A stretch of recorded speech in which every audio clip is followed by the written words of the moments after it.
Good day and welcome to today's Conversation podcast. Today I'm privileged to host one of those veteran politicians in this country. He was Member of Parliament for Isoka under MMD. He was Independent Member of Parliament for Kafue. He served as Vice-President for UPND and he's held various portfolios under the government of President Michael Sata. He's Honorable Robert Kenneth Kaponda Sichinga, a chartered accountant. He has a postgraduate diploma in business management from Harvard Graduate School of Business. He's a fellow Chartered Association of Accountants, ZCCM. He has massive experience about matters of public issues, public policy, and administration. Honorable Sichinga, welcome to today's Conversation podcast. It's been a while. I tried so many times to get you, sir. Well, it is my pleasure, Ambassador Mwamba. Thank you so much indeed for inviting me to your podcast. And I'm delighted to be here to join you. I hope we're going to have a very good conversation. But also to say congratulations to you for establishing this podcast, because I thought this has always been your calling. So you think so? I'm delighted to join you and for us to have a conversation about the things of our country and some of the things that pertain to my life. Thank you so much indeed for inviting me. Honorable Sichinga, the country has heard you offer various opinions on various national issues. They've seen you serve, I think, in the issues of our country, is either as an opposition MP, an opposition Vice President. I would remember you for your national budgets that you would present when you were UPND Vice-President for Economic Affairs. Who is Bob Sichinga? Let's start from there. You are Robert Sichinga, but people affectionately call you yes, Bob. Yes, absolutely. Well, maybe we should clarify that first. Yeah. Many people misunderstand that Bob is a different person from Robert. Bob is just a short for Robert. Yeah. That's, I think, just for many people who may not know that. When somebody says Bob, is because they know you closely, they associate with you, they are intimate with you in terms of their knowledge. Yeah. So it's the same person. Okay. I don't know. I mean, I am Robert. That's my full name. My full names. My family names are Kaponda Sichinga. Okay. So our family line, our shall we say that our clan is called. If you hear somebody say Kaponda, it automatically means it's a Sichinga, right? So all Sichingas are related. Kapondas. All Kapondas, yeah, they are related. All of them. Unlike you Bembas, you've got Mwamba and you've got Mlenga and so on and so. In our case, if you hear Sichinga, it's the same.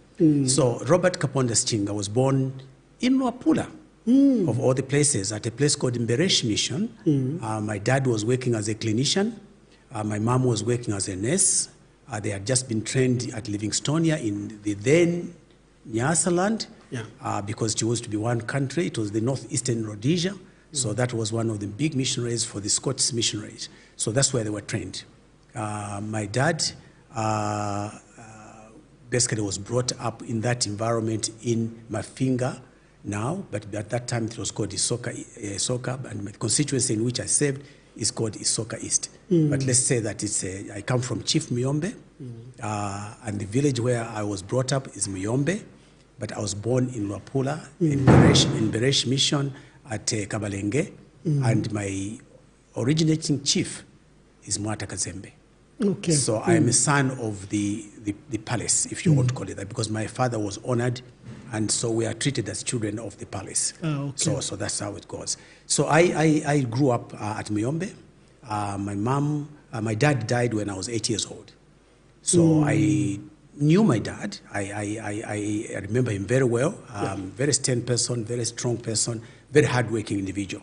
So he was one of the very first people in our area to own a vehicle. In 1950, he bought his first vehicle. And so he was fortunate that he left. He worked for 10 years, and he left and then set up businesses at Isoka Boma. Okay. At Isoka Boma. Okay. So, but he had these 6 shops. He was running around, and he sort of opened up the area in which we grew up.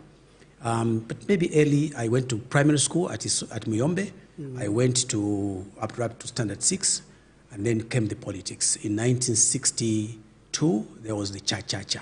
I don't think you were born then, but Let's say that this Cha-Cha-Cha was the starting point for the, shall we say, the political activism of ANC and of UNIP in that particular area, 1962. So I was unfortunately kicked out of school because my family was involved in the politics. My mom was the secretary for the Women's League in the area. At that time, my dad had already died. Under UNIP, of course. There was just that. Mostly it was UNIP. My mom was taught by President Kaunda's mother. Oh, okay. Right, yes, Helen Kaunda. She's the one who was her teacher. She taught her to be a teacher first, and then afterwards she trained as a nurse. That's how she met my dad, and they married, and then they opened up Muyombe Clinic. This is 1941. And then we went to all sorts of places. We were in Chinsali at Lubwa with President Kaunda and their family, and my mom and Mrs. Kapwepwe were the ones that were organizing the wedding of President Kaunda. To receive a fellow, shall we say that, a fellow young lady that was coming into the Kaunda family. Then we went to Kasama. From Kasama, we went to Beresh Mission, which is in Wapula. That's where I was born. Okay. So that's the background of that. But partially during the short stay between my being kicked out of school in 1962. So you were punished for the activity of your mother? Of the family. In fact, my mom had her eardrum broken, and my brother was locked up for 3 years and served 3 years under UNIP because he was one of the, shall we say, security guys for President Kaunda. Okay, so our family was deeply involved in the politics of the time. So during that time, I was kicked out of school. I had to cross the border into then Nyasaland for my Form 1, from Standard 6, Form 1, and part of Form 2. And when we got independence in 1964, then it was organized that I come back home, which I did, and I went to Soka Secondary School from 1965 to 1968. And then I qualified to go to University of Zambia in 1969. So that's how it was. But I was looking to do accountancy. So at the time, when the University of Zambia was just starting, there was only natural sciences and a BA. Yeah. And I didn't want to do either one of them. My idea was to do medicine, but my grades were not as good in biology as I'd hoped that they would be. So I chose to do my second option, which was accountancy. So I started to do accountancy outside the University of Zambia. There was a private school that was established by the Industrial Development Corporation of Zambia, INDECO, at the time. So they ran this special accountancy school. They recruited 50 of us, all right? And out of that 50, we were told, so whoever passes well, we'll send them to the United Kingdom to go and finish their studies, their further studies. And the first lot out of that group, there were 3 of us who managed to qualify, and I was one of the 3, and we went to UK in 1960. You remember the other 2? Yes, Honorable Hachpuka, Emmanuel Hachpuka. Okay. He was the other one. There was another colleague of ours, Charles Yolamo. Unfortunately, he deceased. So I joined in, and that's how I met my brother, Emmanuel Hachpuka, Honorable Hachpuka. We've been friends for 54 years. Yes, I can see that. So he's not really even a friend. He's my brother. He's my brother. He's my brother. So that's how that happened. So we went to UK, 1971. And then we both finished at the same time. Charles did not manage to finish on time. We finished in 1974, so we took 3 years and finished our degrees. And then we flew back even before we knew our results because there was such a shortage of people. Yes, of skills in the country. Because just coming from secondary school, I went to Ministry of Finance in the Internal Audit Department. So for that short period before I went to University of Zambia. Okay. So, but when I came from UK, Emmanuel Hachpuka went to Zambek, the Zambia Bakery at the time. It was part of Indico. I went to Zamefa. In Luansha. Zambia Metal Fabricators. Yeah. Because we were adding value addition This to was copper. a value-adding company that used to use a lot of copper, but not so much in terms of from the production that we had. I think initially we used to use something like maybe 3,000 to 5,000 metric tons of copper. I was financial accountant at Zamefa for that period from 1974 to 1976. So, and after that I left and I worked for a company called Chisbra Ponds, now part of Unilever So I worked for them for 2 years, and I left as company secretary and financial controller to join RCM, the Ron Consolidated Copper Mines, which was headed by Mr. David Piri. Fantastic gentleman, absolutely fantastic. Yeah, so, there were two giant mines at so the time. Other mining company was obviously the NCCM, which was Nchanga Consolidated Copper Mines. That was partly owned by basically Anglo. Whereas in our case, we're owned by RST and Emax. Emax is a US company, a resource company. So that's what was RCM. These are the two companies which were subsequently to be merged into one called ZCCM, Zambia Consolidated Copper Mines, in 1982. So that's the when the merger occurred, where were you? I was under RCM. I used to be under RCM. I had already been at RCM from 1977 to 1981 as a division of financial controller and mine secretary. I was appointed at the age of 28. Wow. So then I went to Harvard Business School at that point in time. Then when I came back, I was supposed to take over as director of finance for RCM. What did you study at Harvard? I studied these are such prestigious schools in the world. Absolutely. And people like you just say it like you are going to Ron Antelope Secondary School. Well, Emmanuel, when you've been there, you'll understand why it is such a prestigious school. This is one of the best things that ever happened to me in terms of learning, in terms of looking at how other people look at developing their countries. And for me, it was a major, shall we say, core foundation. Apart from, of course, working for the mines. Working for the mines is a great experience, believe me. Many people who have worked for ZCCM or worked for RCM or NCCM will attest to that. No, there's reminiscing. ZCCM has such good memories. These are good companies, very, very solid companies. I mean, you learned every skill. At Mufulira, just to give you an idea, at Mufulira, I was, as mine secretary and also as financial controller, I was in charge of the accounting, I was in charge of stores, I was in charge of the mine farm, I was in charge of the secretariat, I was in charge of mine police. I had 300 police officers under me. I had protective systems. We had to report on a monthly basis about accidents and so on and so forth. So this gave me a whole span. All the contracts for the mine were handled in my office. So it gave you an expanse. And the 5 years I spent at Mufulira were absolutely productive. And I was the first Zambian financial controller in the company. I'm talking about black Zambian, of course. Yes. Because at the time, the top management, other than maybe when Mr. Francis Kaunda and his group came, they were run by whites, by Europeans. I will share with you, and maybe the viewers might be interested in this. I had gone to Mufulira mine already employed by RCM. The general manager then said to me, Bob Sichinga, I don't have a house for you here. I don't even have a car for you here. All right? So I think that we'll have to ask head office to provide those for you. And yet I had been transferred there. And this is one of the places where I learned the strength of a man like David Piri. David Piri was so livid that he flew from Lusaka to Mufulira. And it is not even, doesn't even have a tarmac landing. It's basically but they landed there. And he came and told them, I said, this is what's wrong with you whites, and so on and so forth. But he just put his foot down. He says, Bob is going to be the mine secretary, whether you like it or not. And I learned a lot. 2 people below me resigned, Mzungus, whites. Because they couldn't be supervised by a black man. They were not qualified, including the predecessor was not a qualified person. But because I was black, I needed to be more qualified than them. After a year at Mufulira, the general manager, Mr. Ian Blair, called me in and said, Robert, I want us to have a discussion about your performance here. And he said to me, your 1 year here has been just mind-boggling. It has been extremely good. Wow.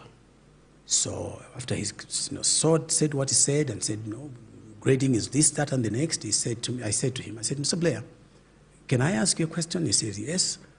I said, but you were not even prepared to give me a chance. Yeah, yeah. How did you know what I could perform? Yeah. You know what he said, and I have respect for him for that. He says, Bob, that's what prejudice is about. Yeah, correct. Okay? And I said, Mr. Blair, my mother's father was Scottish like you. I said, my mother's father was Scottish like you. So I don't know what you think I don't know. Right? And I had been a qualified guy. At that time, I was already an associate of the Association of Certified Accountants. So just to tell you the experience that one goes through, being the first, being pioneers, is always a very painful thing. And that was my experience at Mufulira.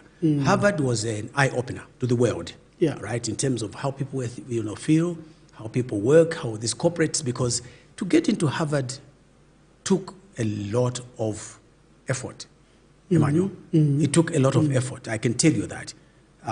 And I stayed there. It's like you've been here 3 years. Yeah. It's a fantastic university. And just the expanse and the depth of the knowledge that you are imparted with are just unbelievable. So I found that extremely helpful. And I came back to take over as Director of Finance. And I think I was very well prepared. Yeah. And then, of course, as I said to you, came the merger of the two companies to form ZCCM. You accountants and financial controllers, that must be a nightmare. Two giants coming together. It was. To consolidate the books, to look at what they owe. Just speak to that. Yeah. Well, I think that this was a political decision. Yes, of course. Yeah. The reforms were being done at the top. But you are architects to implement such decisions. Exactly. You probably remember, maybe from your reading, you may remember this. From 1969 to 1971, President Kaunda and his team had decided they were going to go for economic reforms. Yeah. In the economic reforms of the time, they decided they were going to nationalize mines. And as a consequence of that, both RCM and NCCM were owned by the government to the extent of almost 68%. Okay? This is very, very important maybe in our discussions as we go along. This is critical. And it's part of the issues that we must discuss as a country in terms of how do we get the country out of this present situation, how should our mining policy be. And Emmanuel, I want to say this to you. Unless you've worked in the mines, you don't know. You can be president, you can be minister, you can be whatever you want to be. If you've never worked there, you are not qualified, and I repeat, not qualified to even start discussing it. Because until you've worked as a miner, you've gone underground, you've sweated there, you've put on your kampompo, and you have got your lamp in front, and you are wearing your underground suit, and you have come by the lift, and you know what it is, how hot it is there. Without air being blown into the mine, you have not. It's a shaft, simply a hole in the ground. You see, you learn about stops. What is a stop? Why is a low loader? Why are we using a low loader here? How much does it cost? Until you've gone through that, until you've gone through the primary crushing underground, until you've gone to the crushing on the surface, until you've gone through the concentrator, until you've gone through the smelter. In our particular case in Mufulira, it was the only in Africa electric furnace that we're using. And it was drawing so much power at the time. And went through that. You see how hot those miners, how hot it is where those miners work.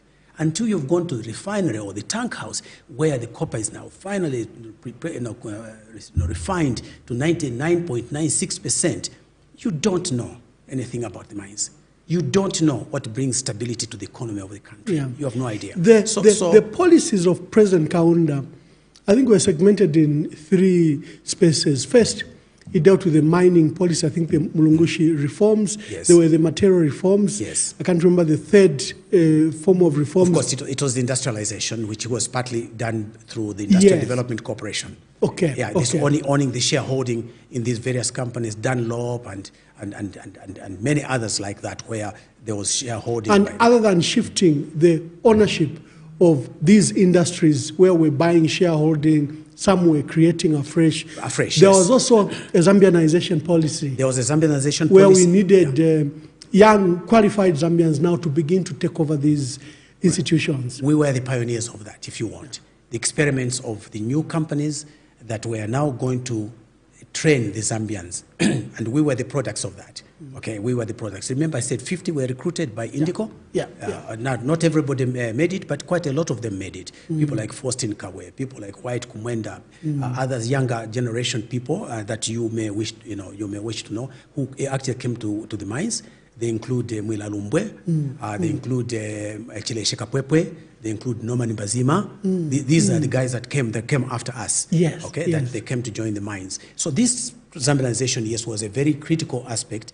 And basically, there was the program of also value addition. What we do. You may not recollect this, but there were products, new products, like in the processing of soft drinks. There was Tip Top. I don't know if you remember. You remember this Tip Top and others like that, which were locally produced from the Mwinilunga pineapple factory of the time, not the current one, but of that time. So this was very great forward thinking in terms of how we were going to run the country. So the two mines are joining as one. What position were you given? Because by now you are very experienced. Yeah. The two of us, actually, because we're the only Zambians that were really at that level. We were at high level, Emmanuel Mwamba and myself. I was group financial controller for accounting and audit. My brother was responsible for treasury. Okay. All right, so he looked after the monies and so on and so forth. And what used to happen at the time, the government would normally ask through the chairman and chief executive, Francis Kaunda, and say, if IMF were brought in and said, you must devalue. So the government would say, if we devalue, what happens? There were no laptops. So it was guys like us who had to use now the calculators. We had to use now our training, our technical know-how. How does this thing work out? So during that particular time, when the two companies were merged, remember this was now a pronouncement. It's a policy pronouncement. Now the technical details had to be worked out. I was involved, in fact, you talk about debt rescheduling. This is something I've gone through already. I went through that. What debt restructuring program did you go through? Right. What happened was that each of these mining companies, RCM and NCCM, each had its own debt.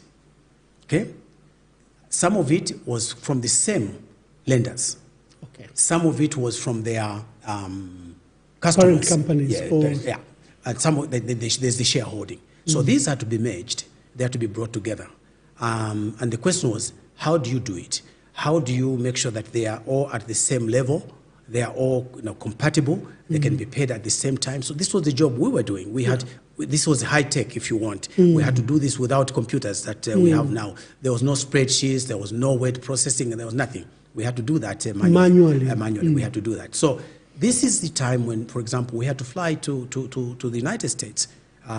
Standard Chartered Merchant Bank, for example, where some of the people that were involved with. So each company had its own. So we had to bring this debt together, and we had to look at how do we reschedule this debt, how do we place this one this way and the other way to make sure that the company, the consolidated company now, was able to perform at optimum level and had sufficient capital gearing. Capital gearing means how you combine loan capital and share capital and equity, if you want to call it. So that's what I did. We went through all that. I mean, there was a time... ZCCM was a conglomerate. It was international. And international, like Indeco, which was a group of companies. It was also, which are locally based, but very highly acclaimed. Yes, highly acclaimed. And eventually, it was all run literally by Zambians. Yes, it was. It was. I mean, all of us. I mean, right from the top, right? There were, of course, technical individuals that were brought in. For instance, consultants on the mines. Somebody who specializes in the mining industry. For instance, in RCM, there was John Harper, who was a technical director.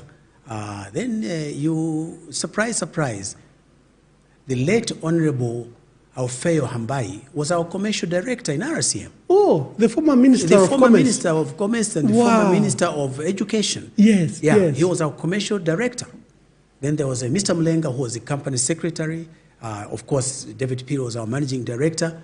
Most of it was young people that were involved, myself, Noni Manyungwi. And what was the role of the famous Mr. Francis Kaunda? He was, when the two companies were merged, one of them was picked, and that was Francis Kaunda, who came from NCCM, who had been managing director of NCCM, who was made chairman and chief executive of the consolidated company, the joint company. Okay. All right. Okay. So you talked about this in terms of the you were asking me about the how that rescheduling had to be done, because you had to set this. It's now one company. Remember, how about the shareholding? You had to consolidate that. So all these things that are going on right now, and talking about debt rescheduling, the things that we've already done. They look mysterious. Yeah, it look mysterious. And so sometimes when we comment on it, people You're not commenting out of ignorance. No, we're not commenting out of ignorance. It's something that I have actually worked through, not somebody with a laptop somewhere else. I've gone through it myself. I know exactly how it's supposed to be done.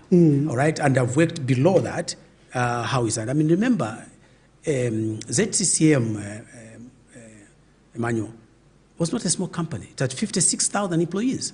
Wow. 56,000. And the stocks that we were handling in terms of equipment, spares of the equipment, were in the millions of dollars. Millions of dollars. Okay? Yeah. And that was at a time when the price of copper was barely sufficient to break even. Yeah. We were talking about $1,900 per metric ton. Today it's at 8,500. No basis for comparison. Yeah. And if we managed it at that time, and later on, I can mention to you that later on I was to become director responsible for reorganization and management information systems.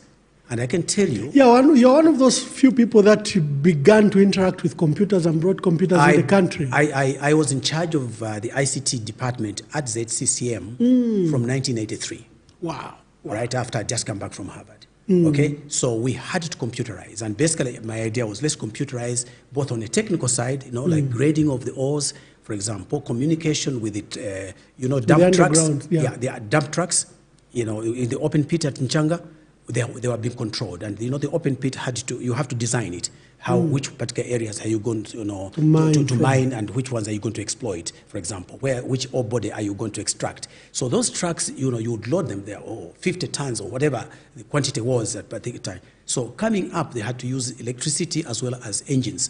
You needed to manage them. Which particular shovel will this truck go to? So I brought in from Hewlett-Packard. That's how I learned about Hewlett-Packard. I went to United States. We bought the first computers for that and several others. Yes. Okay, and then of course we introduced. We used to use IBM mainframes, 390s. Okay, which then had to be replaced by small. Were the most industrial computers at the time.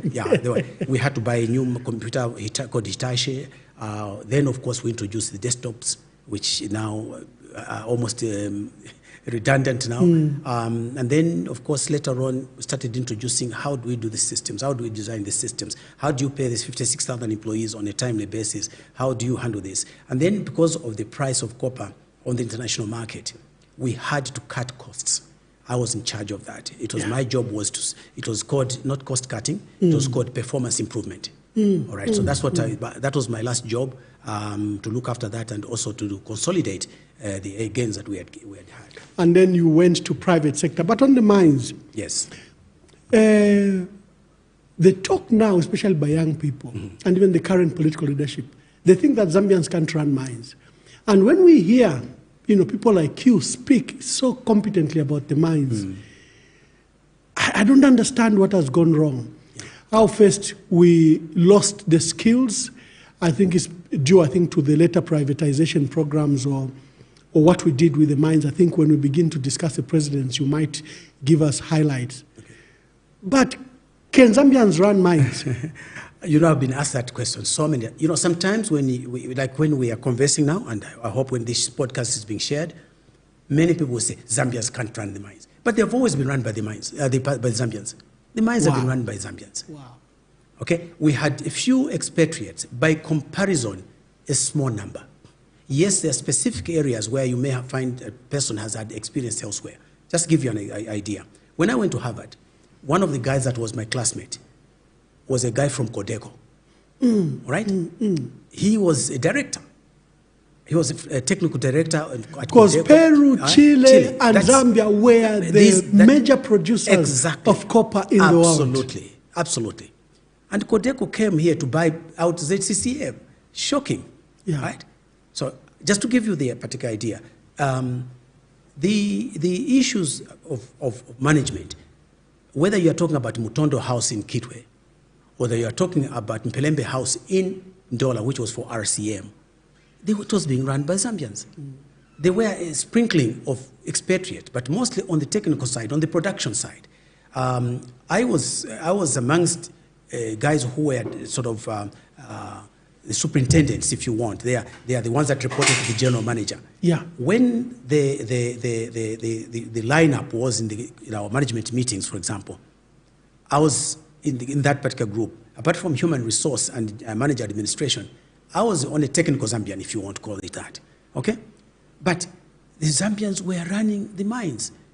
The Kalusha warriors of this world were a product of the policies of the mines, promoting corporate social responsibility, running Mufulira Wanderers and so on and so forth. We had the strongest sports teams. Zumunjovu and so on and so on. That's where it from came soccer to tennis everything. To basketball you to can say that. Swimming. Yeah. So it came from there. Okay? We had hospitals. We had doctors trained. We had nursing schools at Mufulira, at Wansha, okay, at Kitwe. All these were mine-owned. So when people talk about the Zambians not being able to run, it's deliberate. And part of it also is that our leaders who have come subsequently, they themselves have never worked on the mines. They have no idea what takes place on the mines. So it looks strange to them. So to them, it's like nobody else apart from expatriates. To the contrary, I share it. And look, I left ZCCM a long time ago. I left in 1986. Yeah. At that time, we had Zambians running these institutions.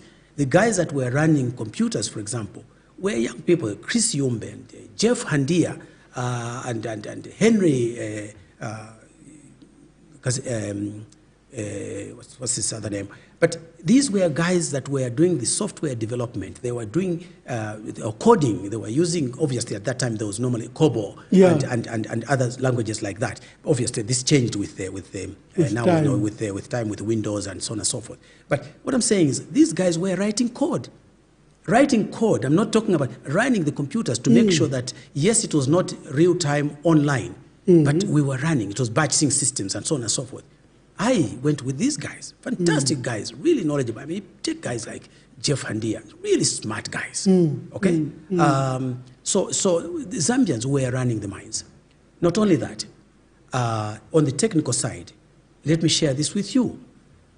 Mr. Emmanuel, your namesake, all right, Mutati. Felix Mutati. Oh, Emmanuel, the elder brother. The elder brother to Felix, okay? He was at Mufulira, mining engineer, all right? A number of them that worked there, Hanson Sindowe, for example, yes. Right? He later on went to CEC. CEC, yes. He was a mechanical engineer at Mufulira. And then, of course, there were several others that were with us at Mufulira. And you have demonstrated that we had capacity. We capacity had capacity. was there. We have had capacity. The decisions that, for example, ran down or made the mines begin to make losses other than the poor price on the market, copper price on the market, were literally political decisions. They were political decisions, because yes. ZCCM was like the egg for this country. Yes. The entire development of our country, the roads, yes. the schools, the hospital, were built on the back of the work you were doing, the profits you were making. Yes, absolutely.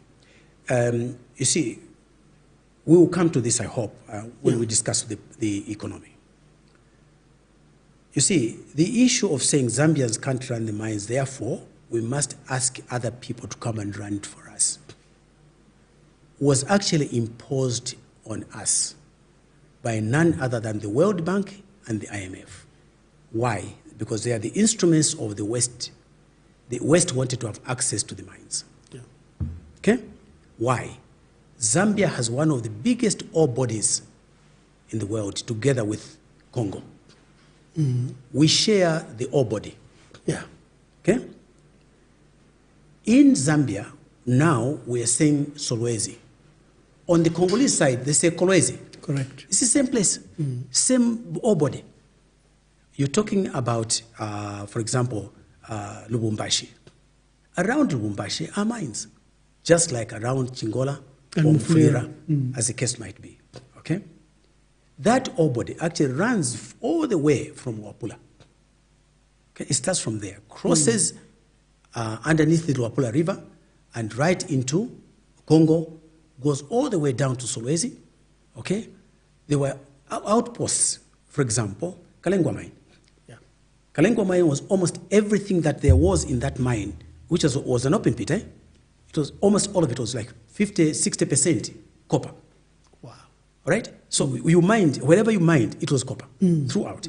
So what am I saying to you? What I'm saying to you is that that body is a shared body. Our own people, the Africans that were here, they already knew it was there. They were mining. The mining methods were different, of course, because it was rudimentary. All right? And so we need to appreciate the fact that it was not something that was new to the people that had been working in the mines, because the main body that was looked after the mines were the Zambians that understood what was taking place. Now, if you let that ore body be taken over, all right, because by foreigners, where does the foreign exchange that you earn from it, which you use for your development, go? Yeah, to go to the private owners. Because it goes to the owners. Who are the owners in this case? The foreign investors. KCM, the Vedantas of this world, and who are the other ones? FQM, all right, who are the others? So many others in Northwest. Barrick Gold, and so on and so forth. They are the owners. You think they are coming here to develop Zambia? No, not at all. What a misconception. And what lack of wisdom on our part. Where is our strategy? What do we want out of nationalization? The mine started as private. Then, through the economic reforms by Dr. Kaunda, became almost nationalized. Although we bought shares, we didn't nationalize per se. We bought and paid. We bought shares, yes, we did. We bought and paid for them. And then after 1991, we have sold them to various investors. Yes.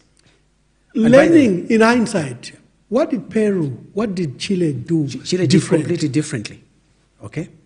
And I want to say this to the viewers, and I hope that our current government of HH will probably watch this podcast. What they're doing is a mistake. When you take your family jewels and give them away, where does Vedanta mine? It mines in Zambia. Who owns the ore body? It's Zambia. The Zambian government. You own the ore body. They cannot come here unless there's an ore body to mine. Correct. Why are you giving away everything? Why not say to them, we are going to have a partnership with you. We insist, minimum that we are going to own is 60% as Zambia. You can own 40%. Take it or leave it. What do you think Vedanta will do? They'll take the offer. They'll take the offer. What do you think Chinese will do? They'll take the offer. They'll take the offer. What do you think the Europeans will do? They'll take the offer. What do you think the South Africans will do? They'll take the offer. So why are you giving away your family jewels? Where will Zambia get the foreign exchange from? If you mines, you sell 20%, 20% you give it away in FQM at Kansanshi mine.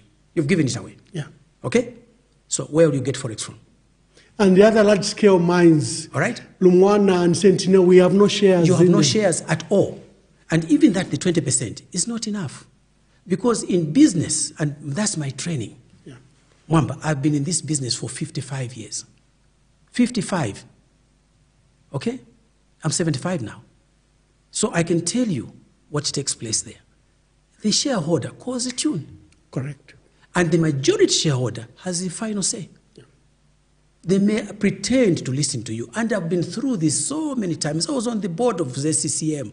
I was on so many subsidiary companies there. I can tell you, I'm talking from personal experience, not somebody teaching me. No. So those that I've said to you, those that have never worked on the mines, do not have this level of understanding. They don't have this depth, or shall we say in-depth understanding of what takes place. It's not just about economics. It's not just about business. It's not just about saying we want investors. I, as Minister of Commerce, Trade and Industry under Mr. Sata, I was the one selling Zambia. Okay? But what you're looking for is a partnership, it better be a partnership that benefits you. Now, not tokenism. Not tokenism. Let me share this with you. Do you know that under RCM and NCCM, we used to make gold at Ndola Copper Refinery from the... Because the byproduct of copper is always gold. They're remnants. I mean, I was at Mufrira mine, and we used to send the slimes. You know what the slimes are? At the bottom of the tank house, the droppings that are coming from the impurities and so on and so forth, they settle at the bottom. So you drain those, and then you process them further, and that's how you get the gold, your silver, palladium. This is what was being used, and the gold was going to Bank of Zambia. Now, as I'm talking to you even right at the now, time? Yes, that's what the Ndola Copper Refinery was. It was amongst the first ones to be, to produce gold. We had gold going into our central bank. How could the currency be weak if you've got gold in you? Right now, all these mining companies, they get gold. If they don't actually process it, it is already in the blister copper. It's already there. If they send it to China, what do you think Chinese will do?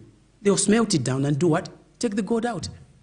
In fact, that's why they prefer to take blister copper. Blister the lamps, copper. The lamps, lamps, that's blister, like ukwa bags. Yeah, you that's right. see trucks and trucks, and people ask, you can't smelt. Look, we are exporting our children's jobs.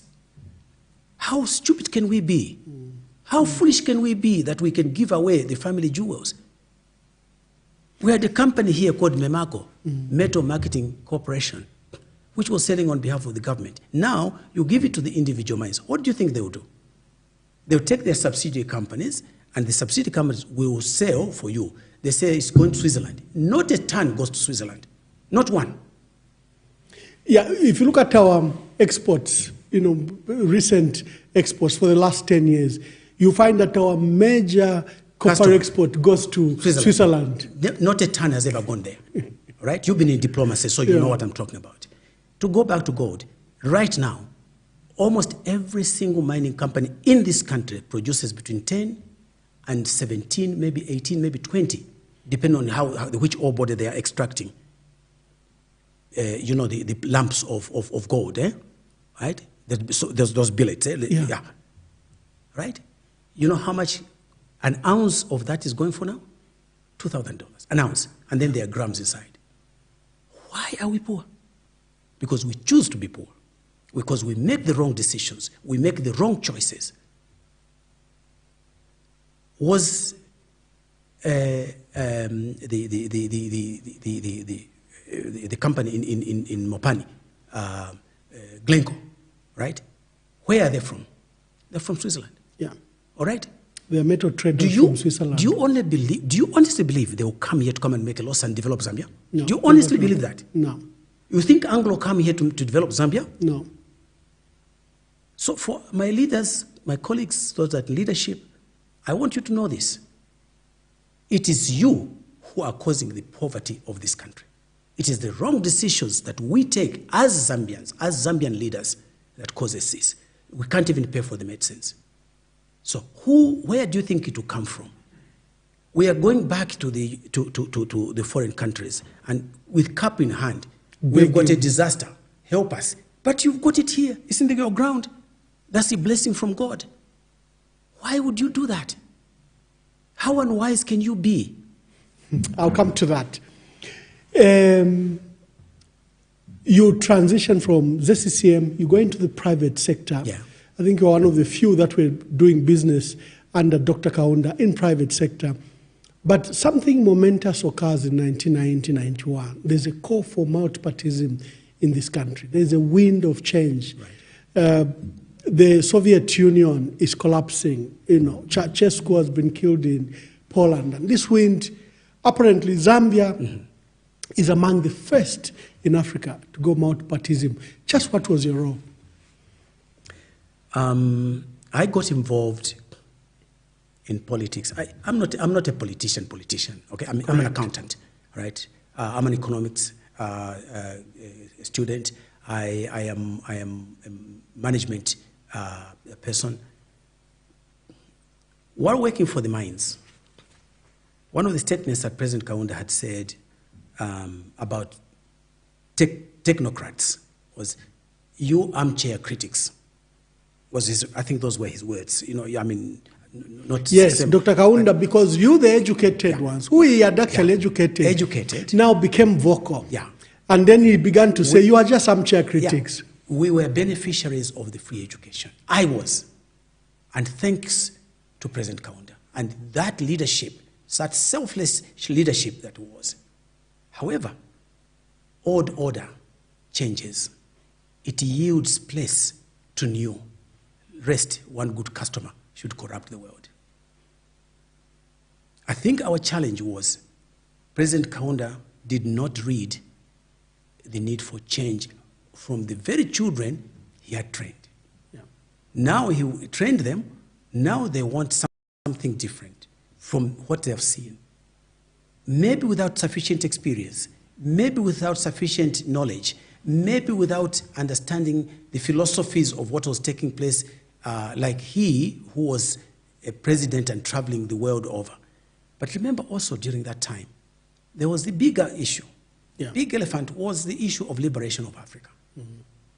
And to be honest with you, it had to be done because I experienced what it meant to be an African in South Africa. And we'll come to that at some stage. But their decisions, I think, were influenced partly to help liberate the Southern African subcontinent. And I think it was the right thing to do. Mm-hmm. But it had a price. And Zambia paid the biggest price in all this. Why? Landlocked. Okay? No roads. I was at Sata Secondary School, Emmanuel. In 1967, 68, that's when the Great North Road was being made and tarred. From Nakonde to Kapirimposhi. A stretch of 1,000 kilometers. 1,000 kilometers. But above all, if you are going to Ndola, it used to take us from Isoka to Ndola 3 days. The first day, from Isoka to Mpika. Then the second day, Mpika to Kanona. The third day, from Kanona into Ndola or into Lusaka. 3 days. Later on, it was named the Hell Run. Because during the time that the road was being constructed, we had to now transport fuel in rubber trucks carried in the back of the trucks from Dar es Salaam to here. It was not easy. I saw it with my own eyes, not somebody else telling me. Steering Astad was the company that was making that road. The Italian company did a wonderful job. At the same time, the pipeline was being laid. But despite all these good things that Kaunda did, there came a time when now the children that were at Sata Secondary School, now you have trained them, they've come back from Harvard Business School, they want to participate, don't they? Correct. And I think it took time to reorganize UNIP. Now, Mwamba, with hindsight, frankly, if I was to go back to 1990, you asked me about 1990, 91, maybe we should have stayed one party. Maybe we should have stayed one party. That's a fundamental statement to say. I'll explain to you why. And I'm talking to you from 30 years of experience. With hindsight, I was a founding member of the movement for multi-party democracy. With Akashamtra Mbixta Lewanika, Mbita Chitala, Derek, myself, Dr. Remy Mshota, a few other colleagues, Mudenda and others like that. We insisted. By the way, the manifesto for MMD was written in my office on the 7th floor of Indigo House. I still have the floppies from my computer. My secretary typed them. I've got them in my house right now. Okay? So I can tell you the things. I was chairing the committee that was coordinating the manifesto. The economic paper was written in my office. I wrote 3 chapters in that particular document myself. So nobody can tell me otherwise. Right? By the way, I've also helped with the UPND manifesto. Correct. I've helped with the PF manifesto. All right? Yes, they were complementary, but the themes, I did that. So nobody can tell me what it is. And the manifesto is your thoughts, your vision. What do you want to see? How do you want to do it? So 1991. Did you, for example, in your manifesto in 1991, was it as liberal as the government became? Because the government became very liberal. The privatization program kicked in. Were those programs in your manifesto with your colleagues, or these were now imported programs from the IMF? There was a little change, because it depended on who you brought into power. Who did you come into cabinet with? So that change took place. And by the way, that manifesto was a big issue, okay? And I remember very well that my elder brother, Emmanuel Mwamba, was very instrumental in bringing us together with Mr. Chiluba, because Mr. Chiluba thought the young Turks did not want him, which was not the case at all, okay? Now, you saved him, so you probably know this story. But this is why many of the younger generation, even in MMD, were not made ministers. There was only one person who was made a minister. And that was correct. The think tanks. We were left out completely. So what happened? When you do that, what do? You dilute the essence of your vision. The implementation. That's exactly what happened. And they were not even put necessarily in the implementation. Some were. For example, my own young brother, Dr. Sichinga, went in as PS later on, PS Agriculture. There was another guy called Joseph Piri who went in as PS for mining, for example. And there were several others. But the big themes were not necessarily... They were, in fact, they were to the contrary. We had insisted on a social-oriented economic liberalization. It was not what was finally done. And this, I can tell you, was always the influence of the Western countries to always want to maintain control. And if you don't have people that are oriented in terms of their mind, in terms of their direction, this is what happens. It is still happening right now. So what I'm saying to you is that nobody is going to come from another planet or another country to come and develop your country for you. It is for us. That's our job.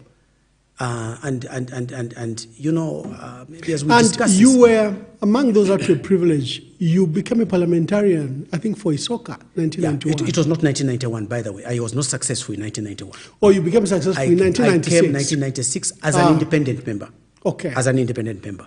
So, you know, there was the change. And people in my area were very slow to change. I mean, people in Mafinga, you know, they remained unique.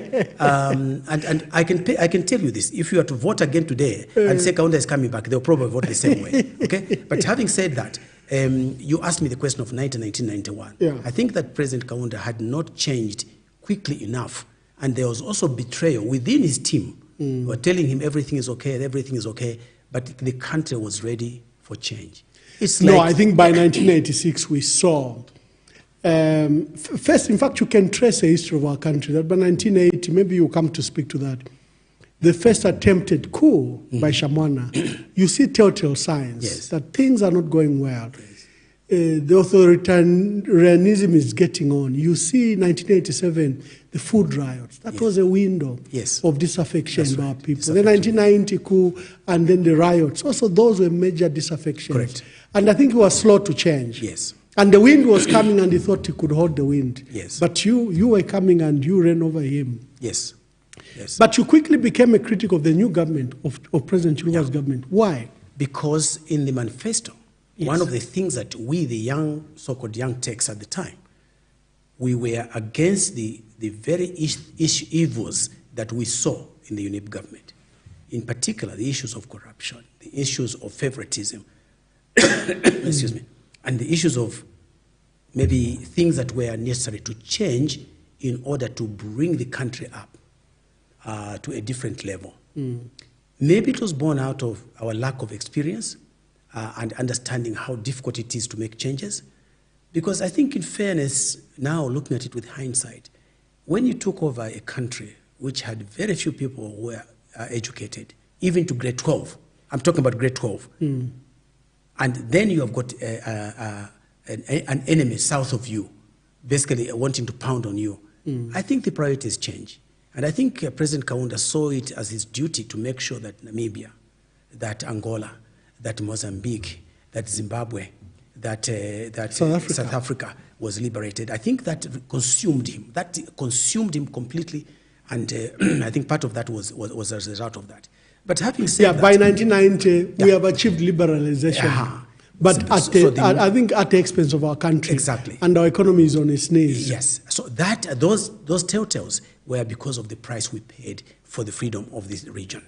Now, the question was, how did we do from 1990 to 1991, for example? Yeah. Personally, I was disaffected, and I saw that the same corruption we were criticizing as the writers of the manifesto were manifest in MMD. In the new government. In the new government. So 1993, I resigned from MMD. That's how in 1996, I stood as an independent member in Isoka Mafinga, and I came as an independent member with 79% of the vote in my favor. Wow, wow. Okay?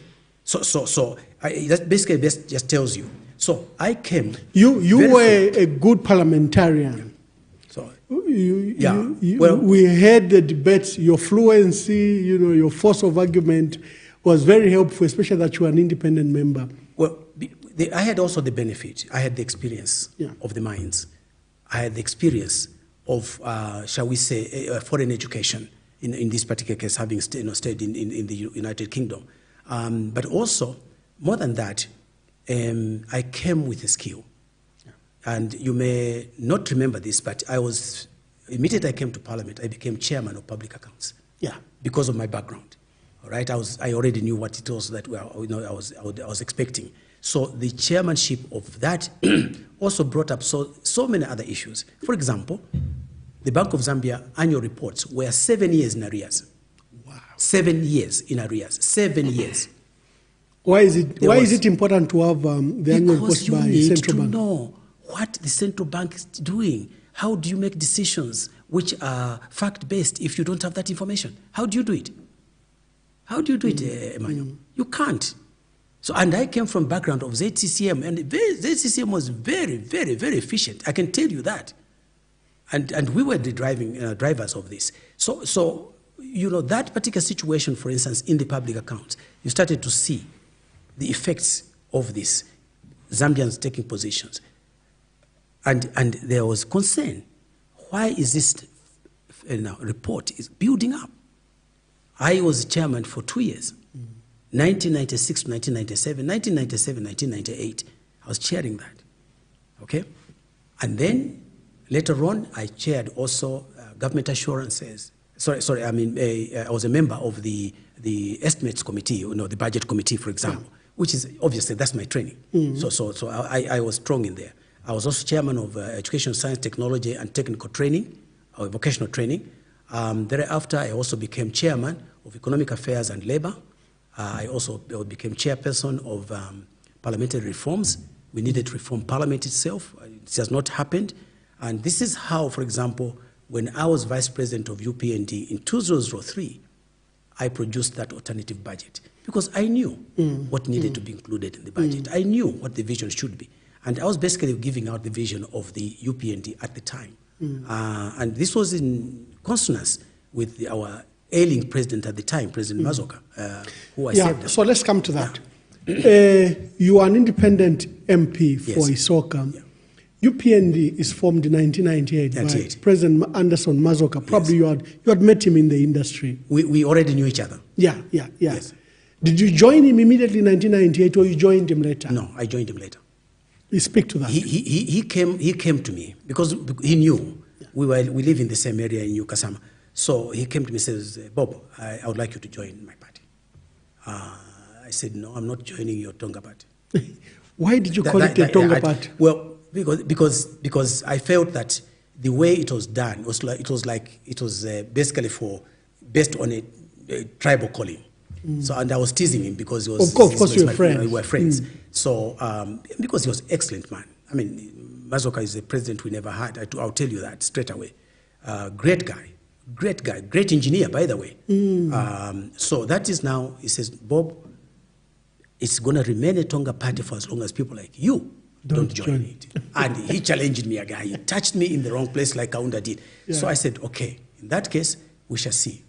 But what led me to finally, I worked with him for 1 year. Providing consultants. Yeah, in the background. He was extremely raw. At politics. At politics. But remember I told you about my brother, Emmanuel Mwamba? Yes. He comes from Southern Province. So obviously I could not speak against my own people in Southern Province. Yeah. I mean, they are my people. Yes. Okay, so I said, Emmanuel says to me, says, Bob, I've been asked to stand because Minister Haofeo Ambai had died. Yes. And so there was a by-election. It was a by-election. So he says the party has asked me to stand. He said, President Mazoka has asked me to stand What do you think? What constituency did Emmanuel work? Mbabala. Mbabala, yes. In Mapanza and the other places. So I said, Mwana, I don't know. Then the next thing, he drives to Mbabala. I come to Friday, and now I can disclose this. I come to Friday, I get my sitting allowance. Emmanuel has gone. I can't leave my friend alone. I'm going to go. So I went there. I said, look, Emmanuel, I cannot go in the campaign with you, but I'll help you with your agents. I'll train them and what to look out for and so on and so forth. So in the final analysis, Mr. Mazoka now saw the opportunity. He says, hey, now I'm going to get him in. Because his best friend. His friend is there, yeah. So the next thing is that he says to me, Bob, you're staying. You're not going anywhere. You're going to be my vice. Wow.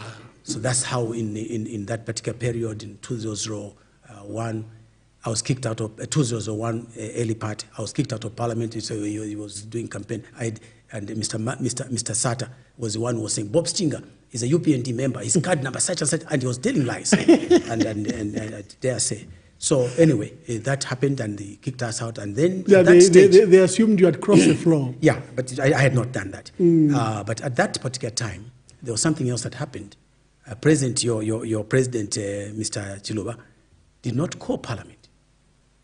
For a whole period, he had no deputy presidents and so on and so forth.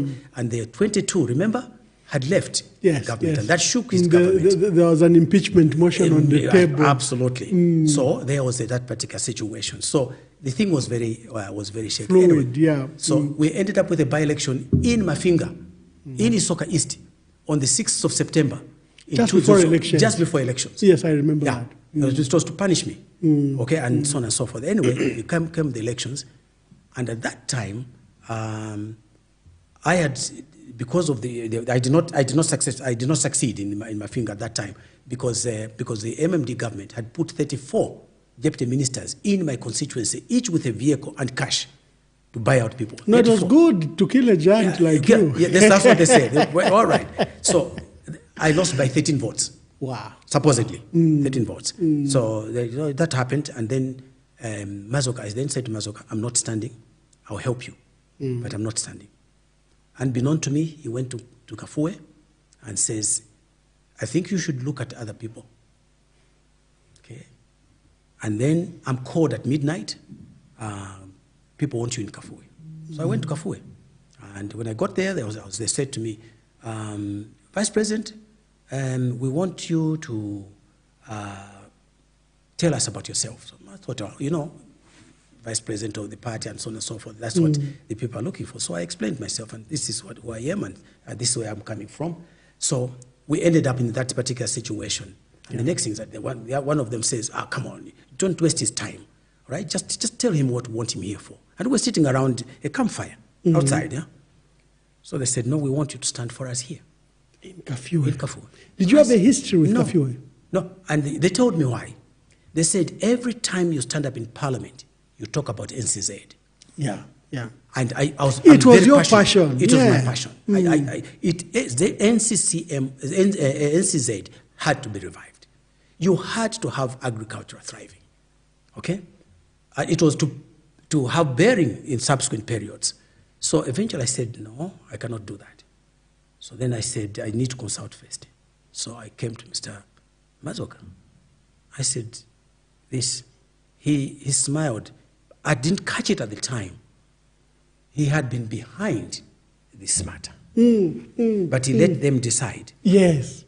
So that's how I ended up in Kafue, competing with 8 other people. I was the 9th. And we won with more than 70% of the vote. Yeah, a resounding victory. So that is how I came now, basically as de facto leader of the opposition, because I was one who had experience in the parliament. The others were all coming in. But UPND was very strong. It was extremely strong. 2001 to 2006, I think, was one of the best. The election, we should put it to our viewers at the 2001 elections. For a party formed in 1998, 3 years earlier, it was a very strong showing that it literally nearly won that election. Actually, I think he won the election. Come on, Emmanuel. I know you've got favor, but I mean, for me. So Mwanawasa scored 29% and Anderson Mazoka scored 27%. But he got a whole number of MPs. I think you were 48. 49. 49 MPs. Yeah. So that was a very strong showing for a party that was just formed 3 years before elections. No, because I think the group of people that Anderson Mazoka had gathered around himself, you were all formidable. Yeah. All of you were very formidable. Yeah. Absolutely. I mean, you talk of people like Henry Mtonga, chairman. Henry Mtonga is a Kanyama MP. Kanyama MP, come on. He was IG of police, really an astute man. Yeah. Of course, my friend Saki, I mean, outstanding lawyer. Yeah. You can talk about so many other people. We obviously had our own problems and so on and so forth. But you had a team. But we had a very, very solid team. I mean, you're talking about people like Sveta. I mean, Sveta, who could talk about Sveta?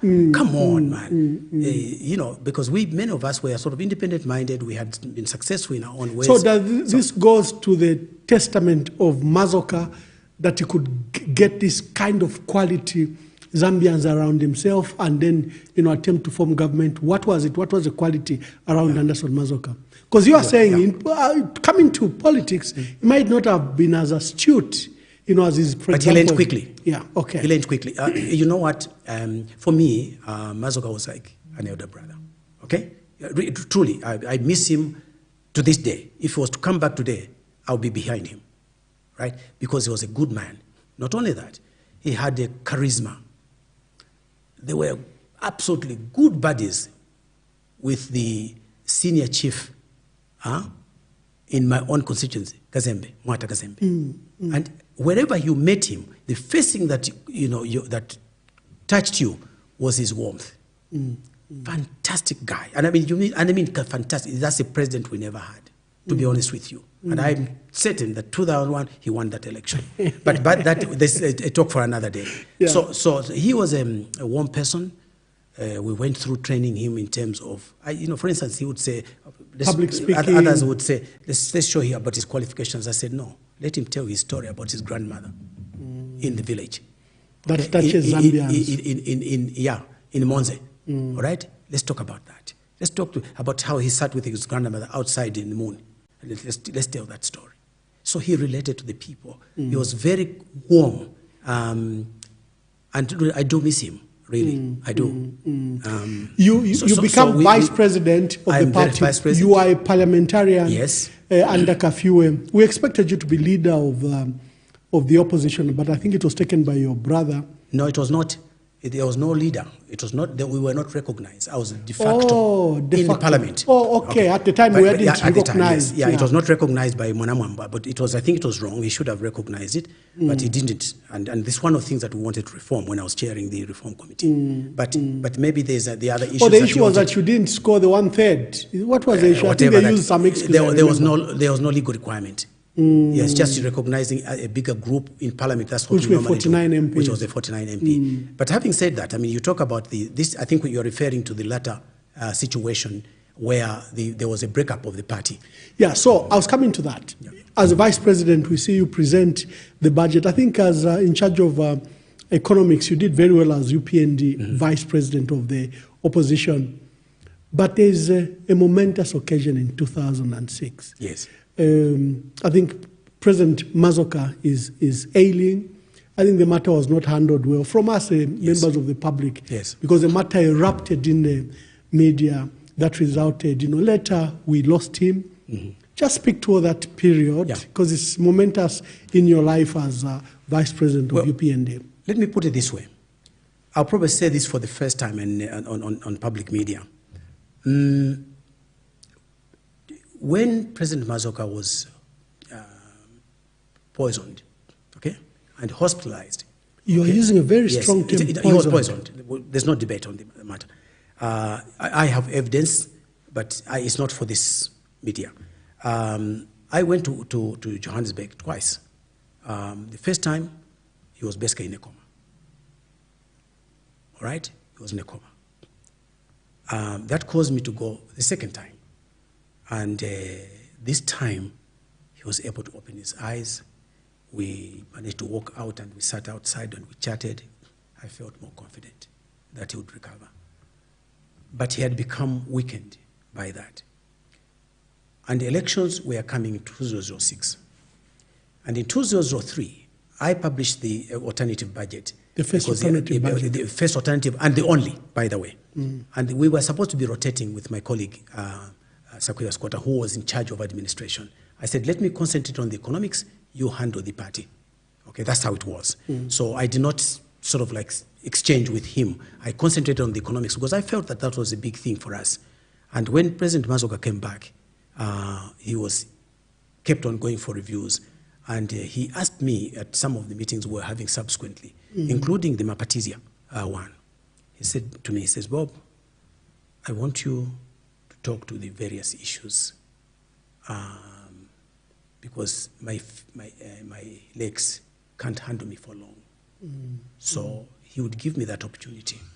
And arising from there, people thought I was usurping his leadership. Okay? You're taking limelight, or you were that was presenting yourself as alternative leader. He was instructing me. Okay. And I couldn't go to the public and say, the president has instructed me to do that. Okay? And then I suggested that maybe as we prepared for 2006, we should recognize the weakness and the challenge that it was presenting to our president.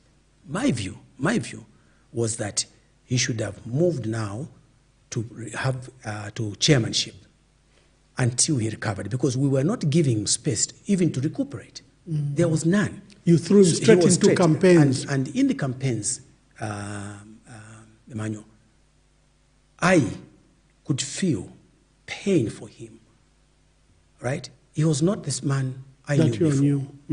And I said, we're killing this man. For me... With the stress of work. For me, I preferred him alive and not being our president than him dead while he's our president. That was my position. Okay? And so that clearly was misunderstood. It was misunderstood. Him away. Yeah. And if only they knew how much I loved Mazoka and how much I love him to this day, I don't think that would have arisen. And I was threatened, we'll burn you in your car and we'll put petrol in the car. And I said, well, this is not good enough. That's how I left UPND. While you were vice president, were you at any time introduced, for example, to President Hakainde Hichilema, who to the members of the public just emerged after his demise and then was voted into? No, he did not just emerge after the demise. No, for us. Yes, for the public, all right. Yes, I was. Okay. In fact, it was President Mazoka who actually used to send me to him. Oh, okay. Yeah, he used to send me to him and say, whenever he had some important message or something that he wanted to be done, or check the guys if they've got some change for fuel or something like that, he would send me. Okay, so I knew President HH even before. Okay. He was not involved with the politics. But he was not. But he was known to Mr. Mazoka very closely. Okay. Right. And I think, in fairness to President Mazoka, it was not President Mazoka who said it should be HH. Okay? Yeah. That was actually the Southern Province who said we must replace him with another Tonga. In fact, President Mazoka was very strict about the balance of the control of UPND. We had 45 members of the management committee. There were 5 from each province, the 9 provinces. That's how it was constituted. Wow. Right? And that's how strict he was about it. He was very, very strict. You know, sometimes our brothers would say, Chichesu. He says, no, it is not in Chichesu, it's for all of us. So he was very, very strict about that. So, as you know, I'm from Northeast, and Sakwiwa is from West, and Tonga is from the East, and so on and so. So from that point of view, I think it was a very good balance. He was very, very strict about it, extremely strict. Even the NEC, it was the same thing. But I think the thing arose when now Mazoka finally, I feared, dies just before the elections. Yeah. What do you do? So the Southern Province Committee are the ones who instigated this and said it must be him, helped by those that were looking for positions and so on and so. By that time, would you know who identified? I think that's for a conversation for another day. Okay. You know, that side. But suffices to say that it was, let me just say, the committee of Southern Province, because every province had its own committee. I was in charge, for example, for Luapula and Northern. Right? And Northern at that time, there was no Mchinga, remember? Mm-hmm. There was no Mchinga. So basically by that time, I had excused myself and I had resigned because of the threats on my life. Yeah. All right? By the time Mazoka was dying, in fact, I had already left the party. Mm-hmm. Together with Mr. Henry Mtonga. Mm-hmm. We had left at the same time because of the infighting that started to happen within the party. Okay? Before even HH's issues came about. Ah, okay. All right? Okay. Thanks for the clarification. Yeah. You don't return as MP, I think 2006 to 2011. Yes, right. You go back to your private practice. Yes. We see you emerge as towards the end of 2011. Yes. With President Michael Sata. Just speak to that. In 2006, when the party of UPND split. Fractured, yeah. There was UAP formed, which was headed by my brother Scotta. When we were very close, because it was 2 months to go before election, so Mr. Sata came and said, you guys, can we work together? So you take Southern Province, take Western Province, take Northwestern Province, we'll concentrate on the Northern Zone. After that, I did not like the way the campaign was conducted myself. I was asked to go and stand in Lusaka. I didn't think that was the right thing for me to do in Lusaka West. Subsequently, when I came back to report the results of the 2006 election, Mr. Sata's reaction for me was disrespectful to me. All right? It was very disrespectful to me. So I simply, the way he reacted, I just turned. Why? What was you offended about? Well, let's just say that was for that time. Yeah. So I left, I turned around, softly closed his door, and I left. And I never had contact with him. And 2009, he calls me up. Hey, Bob, he had this thing because we were neighbors in Kabulonga. So yeah. We knew each other before. Oh, Bob, do you know that your son is coming to my house? What? Yeah. So, I mean, I had been briefed by the mother. So I said, what's happening? My third-born son. Yes. Oh, my third-born son has gone into Mr. Sata's household. He's looking for a girl. My God. He says, look, just do this. Go and get me a boss suit. And the issue is settled. You know how Mr. Sata was. It's 2009. 2010. I tried to persuade my son, come on, I don't want us to get involved with Mr. Sata. I had that experience. I didn't want that we are going to clash all the time. No. He says, Dad, this is the girl I want. So, 2010, August, they married. Yeah. So now, who is Mr. Sata to me? Maiwa Sebele? Yes. What am I supposed to do? So, what does he do? He says, now start the speeches. You write the speeches now. For me? For him. I said, no, I'm not writing any speech for you because you don't read. Yeah. He says, no, this time I'll be reading. So all the PF statements that Mr. Sata made in those statements, I wrote them. Okay? Then, of course, in 2011, he receives an invitation to go and buy Sishua, by the way. Yes. When he was doing his PhD. He writes to him and says, look, you come. They offered him some money to, they'll pay the ticket and so on and so forth, and so on and so forth. So fine. What do we do? Can you write that speech? It took me 3 weeks to write that speech. Wow. All right? For his paper to be presented at Oxford. To go and present at Oxford.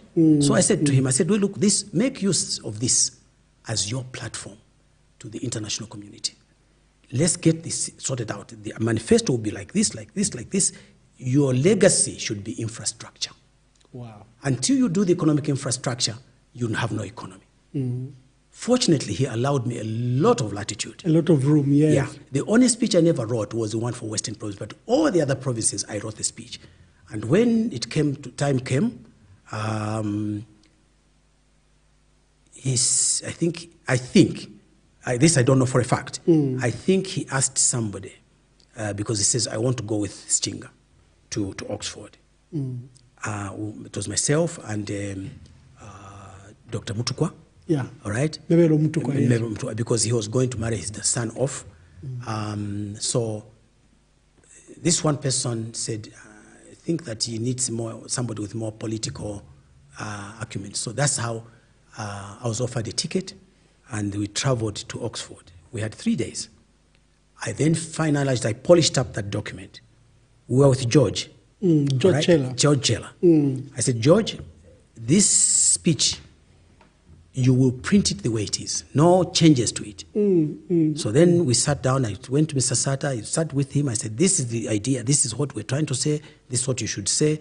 If you have any difficulties with it, just say, I've got my team right here in front of you. Guys, they will give you the details. Yeah.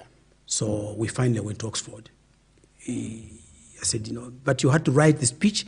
You had to indicate at this stage, sir, you can make a joke here, you can do this here. So you had, I mean, you are a journalist, you are So I did that, and that morning he didn't like it at Oxford because he was sleeping on a small bed. He just didn't like it. Bob, we must go back to London this afternoon. No.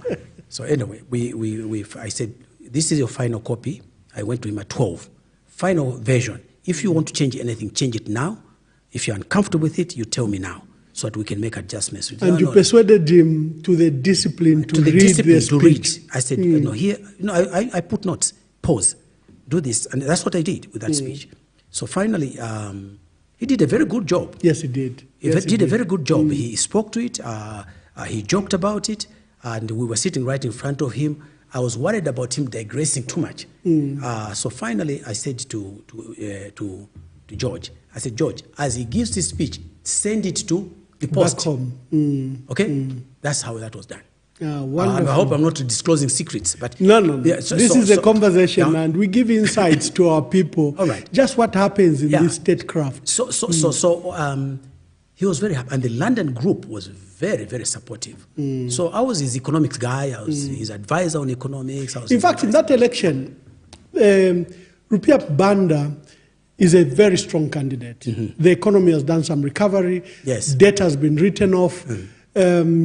Is deemed as a candidate literally now for China, because China is making forays. Yes. And surprisingly, Mr. Sata is deemed as a West candidate. Yes. As a candidate for the West. Yeah. You see what I mean? Yeah. While Rupiah Banda is deemed as a candidate for the East. Yes. Okay. So in your speech, because you knew the audience you were speaking to, how did you balance those issues? Well, I must say to you that there was a whole team. People like Ed Gangoma, people like KBF and so on and so on. It was a team that we had. Okay. But Mr. Sata said to me, you are not standing. He said, you're not standing, you're going to run my campaign. Wow. So I became his campaign manager. Technical. Yes. Not the platforms. Technical things that saw with the issues of, the mantras, for example, right? More jobs, lower taxes, more money in your pocket. That was ours. Okay, all right. KBF and that's right. That's what we did. And Charlie Muvanga. Okay, Charlie Sex, as they call him. Yeah, that's right. So we did that. So basically, I was the guy. We started meeting at my office in Showgrounds, but after that, we moved to KBF because we had to have to attend to law issues and so on and so forth. So it was a group thing, and we did. I think we did a good job of it. And elections are won. No, just to hold, because I think you've asked an important question. Why was it possible that Mr. Sata could be able to beat a person who was more popular? One, a lot of the mistakes were made by Banda himself. And Sata spoke to the people. Yeah. He spoke to the grassroots.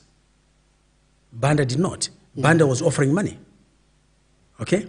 And so on and so on. So we realized that we didn't have the money. So, for example, we had to scrounge around for money to an aircraft to go somewhere to go and fetch him.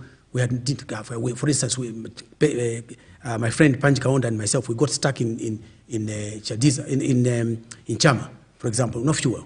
We didn't have any fuel. So we did that, and so we needed satellite phones, for communicating, PVT and so on. We organized all that. It was very well done, and we mastered what needed to be done, and we campaigned against the very things I know, like, Mr. Banda had sweets on the trees and so on and so forth. Sweets and flags. So I think that's part of it. He did not speak don't to the people. Rose because he had money, you didn't. Yeah, we don't. So you had to scandalize the money. We said, don't kubeba, just collect the money. That's what we said. No, it was not a scandalization. We said, collect, but don't tell anyone. That's a don't kubeba. That's what that was the mantra that came about. So I think that was, we want us to attribute that to the others. And then I wrote the inaugural speech. Oh, you did? I wrote the inaugural speech. I said to the president, don't go for any vengeance. We need to unite the country.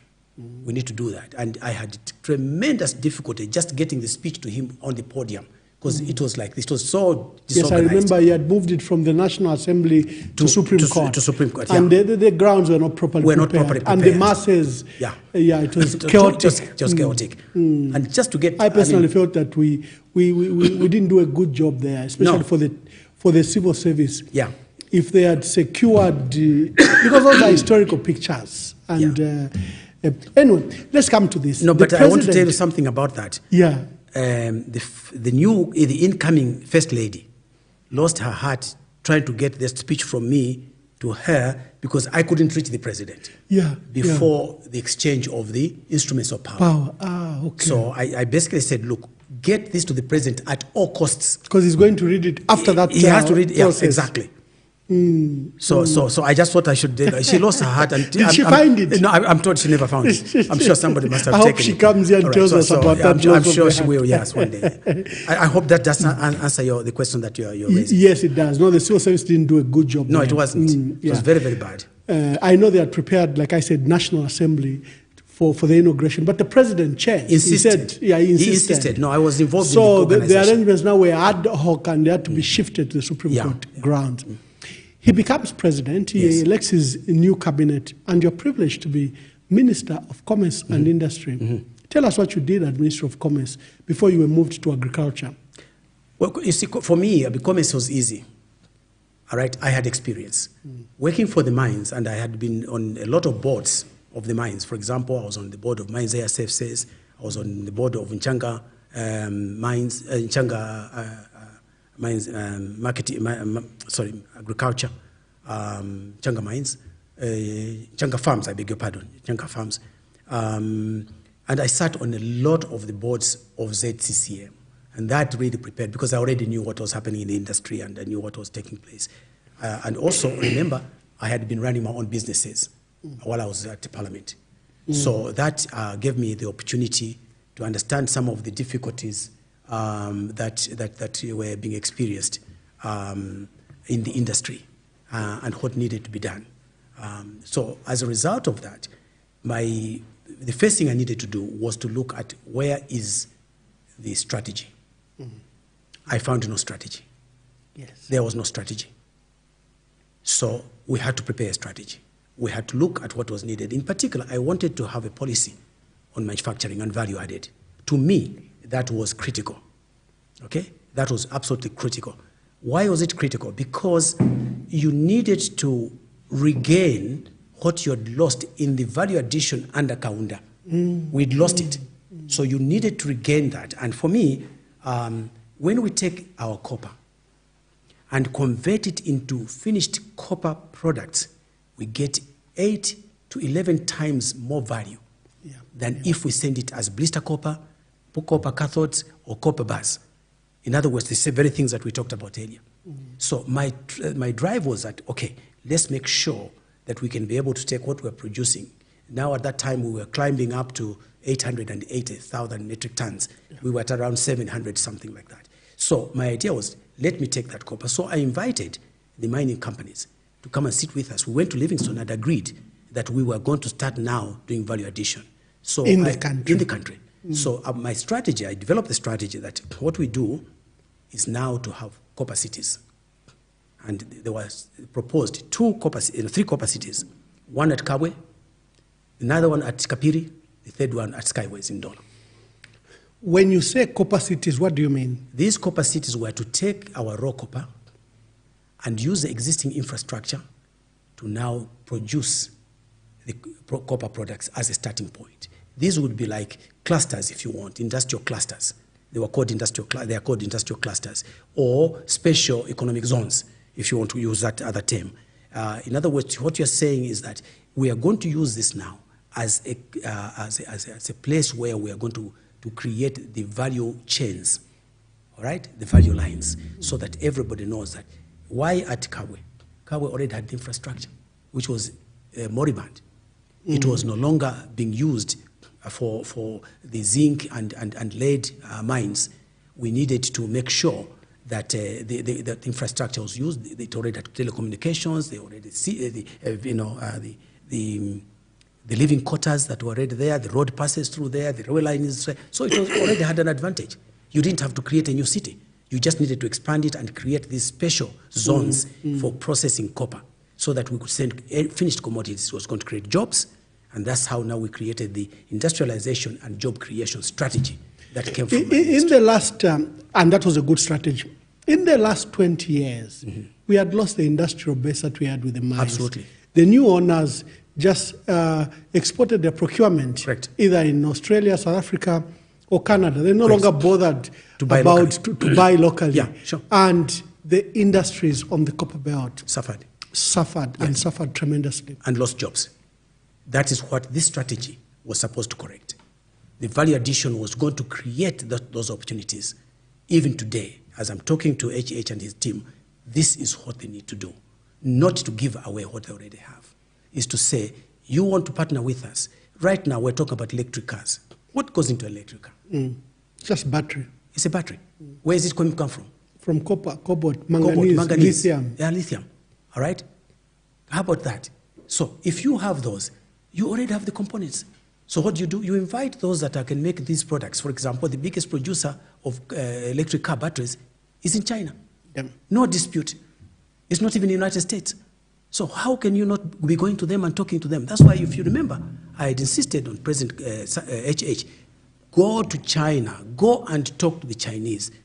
Wasn't he surprised when he went? So use the knowledge that you already have in the country. Your voice was one of those key ones that says, look, I know you're going to the US. I know you think the US and UK are important, but go to China. Yeah, but you see, I was trained in UK. I was at Birmingham Polytechnic and Birmingham, the University of Central England. I was at Harvard Business School. They're all from the West. I've never been to a Chinese university. I've never been to a Russian university. But what I'm saying to you, you have to understand the global economic dynamics. And for me, you cannot beat China. China has taken its people from poverty in 30 years. In the last 60 years, it has moved from a level where we were to a different level.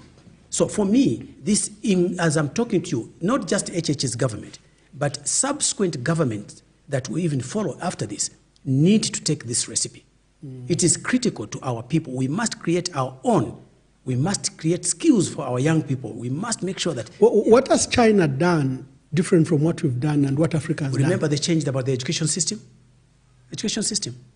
What did they do with the education system? Oh, they said, stop all this Western education. They started to do their own. Reorientation.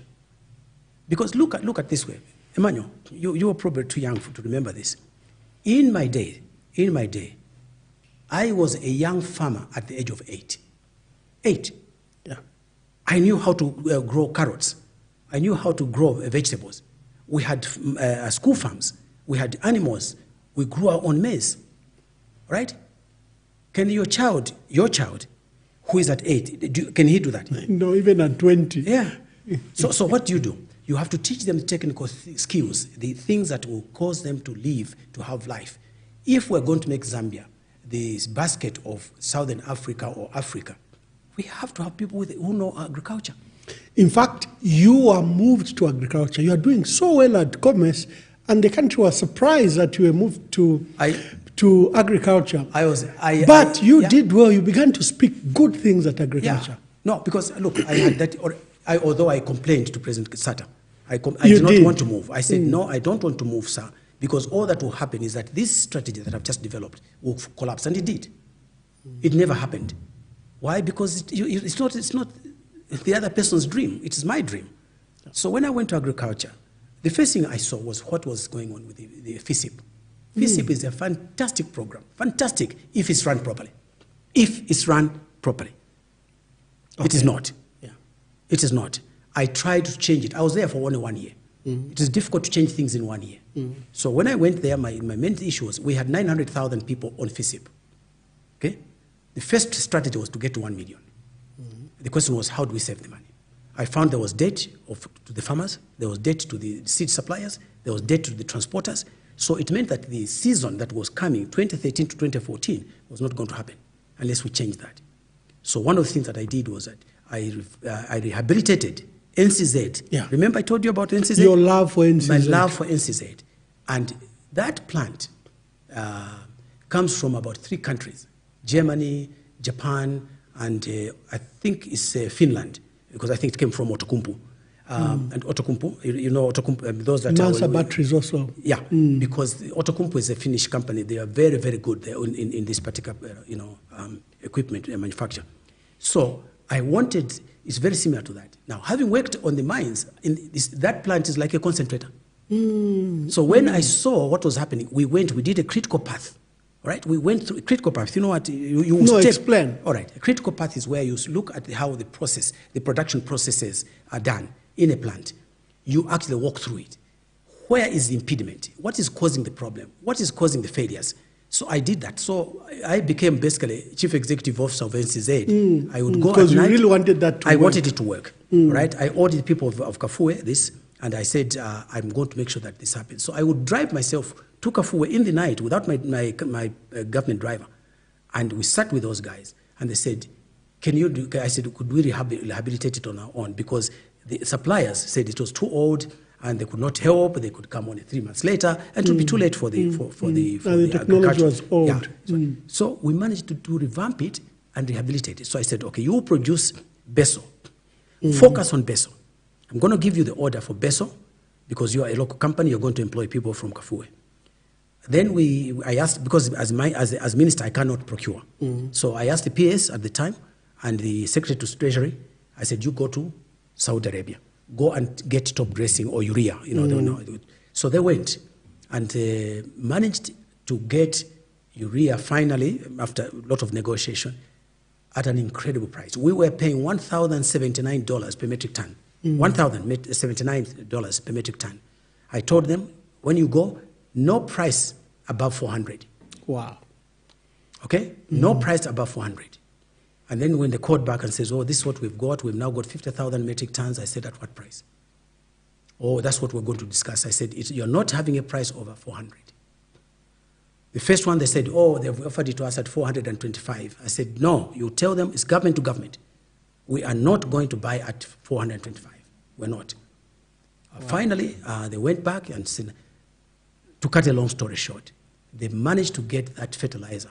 Guess at how much? $383 per metric ton. From 1,000. From 1,079. So from the savings we had there, I was able now to use that money to pay the farmers. I was able to use that money to pay the seed suppliers. I was able to pay the transporters. That's why you saw the output in 2014 was the highest we ever had. We started distributing fertilizer from NCZ in June. So I asked President Sata, I said, can you please go and launch it for us? He says, don't you know how to do it? Minister. I said, no, sir, but this is the first time we're doing this. I would like you to go and do it. So, before I bring the other questions, you talked about a fantastic program. I think Zambians were surprised. You talked about bringing water from Luapula to the southern province. Speak to that briefly. Yeah, well, you see, my way of looking at an organization when I go in, obviously I benefited from being a consultant. The first thing is I look at the big issues. What are the mega issues? What are the measurements? So, for example, the biggest producer of maize in our country had always been Kalomo.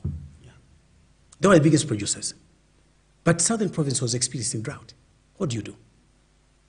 So my idea was that... And they were now overtaken by Petauke. In fact, as a result of that, Petauke was now the biggest producer. How do we get back? Because, Emmanuel, I'm a Zambian. Let me tell you this. There is nobody in this country who can beat the Tongas at looking after animals and also raising maize. You can't. It is in their blood. Okay? Fantastic people, hardworking people, right? Us on this side is cassava in northern, in Mchinga, and Wapula, and northwestern. Okay? Sorghum and millet. Yeah, sorghum and millet, absolutely correct. Thank you very much.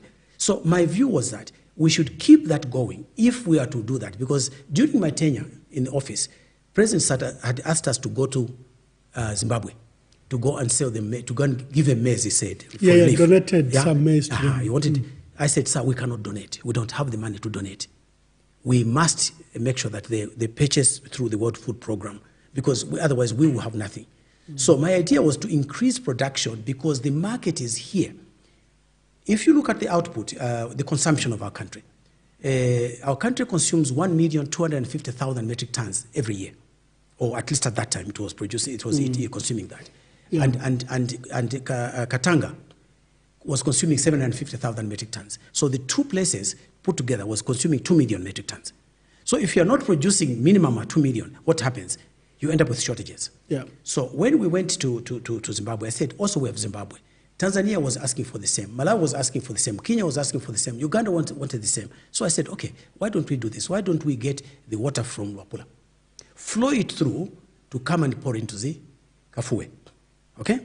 Once that water comes into the Kafue, because it was flooding our place in Wapula, once we get it into the Kafue, we can now take the Kafue water and take it to Southern Province and pump it to Southern Province, because the earth is such that it's a globe. So it flows towards the south. It always does. And Kafue does pass from Iteji right up if you look at, not just Iteji. How about all these floodplains in Namwala? Yes. So it was natural. All right? We do that. We increase that production. And for me, I don't care. I am not interested in just one part of the country. No, I want. Yeah, because Southern Province is being affected. You know, the interconvergence zone for rain is moved up to the north. Okay, if you look at, for example, you look at Gwembe. Gwembe is 600 millimeters, below 600 millimeters. Of rainfall per year. Of rainfall per year. Chiyengi is at plus 1,800 millimeters. So what do? We should be growing everything to the north. But what happens with people in Southern Province? Now people are selling their animals. Right now, as we are discussing this, right now, what are they getting for it? We should have moved those animals to that and tell the Tongas to move on to the other side and go and learn some Bemba, all right? And then, serious. You have radical ideas, yes. Yeah, let's get them there and say, you're going to look after your animals here, be friends with these guys, don't fight them.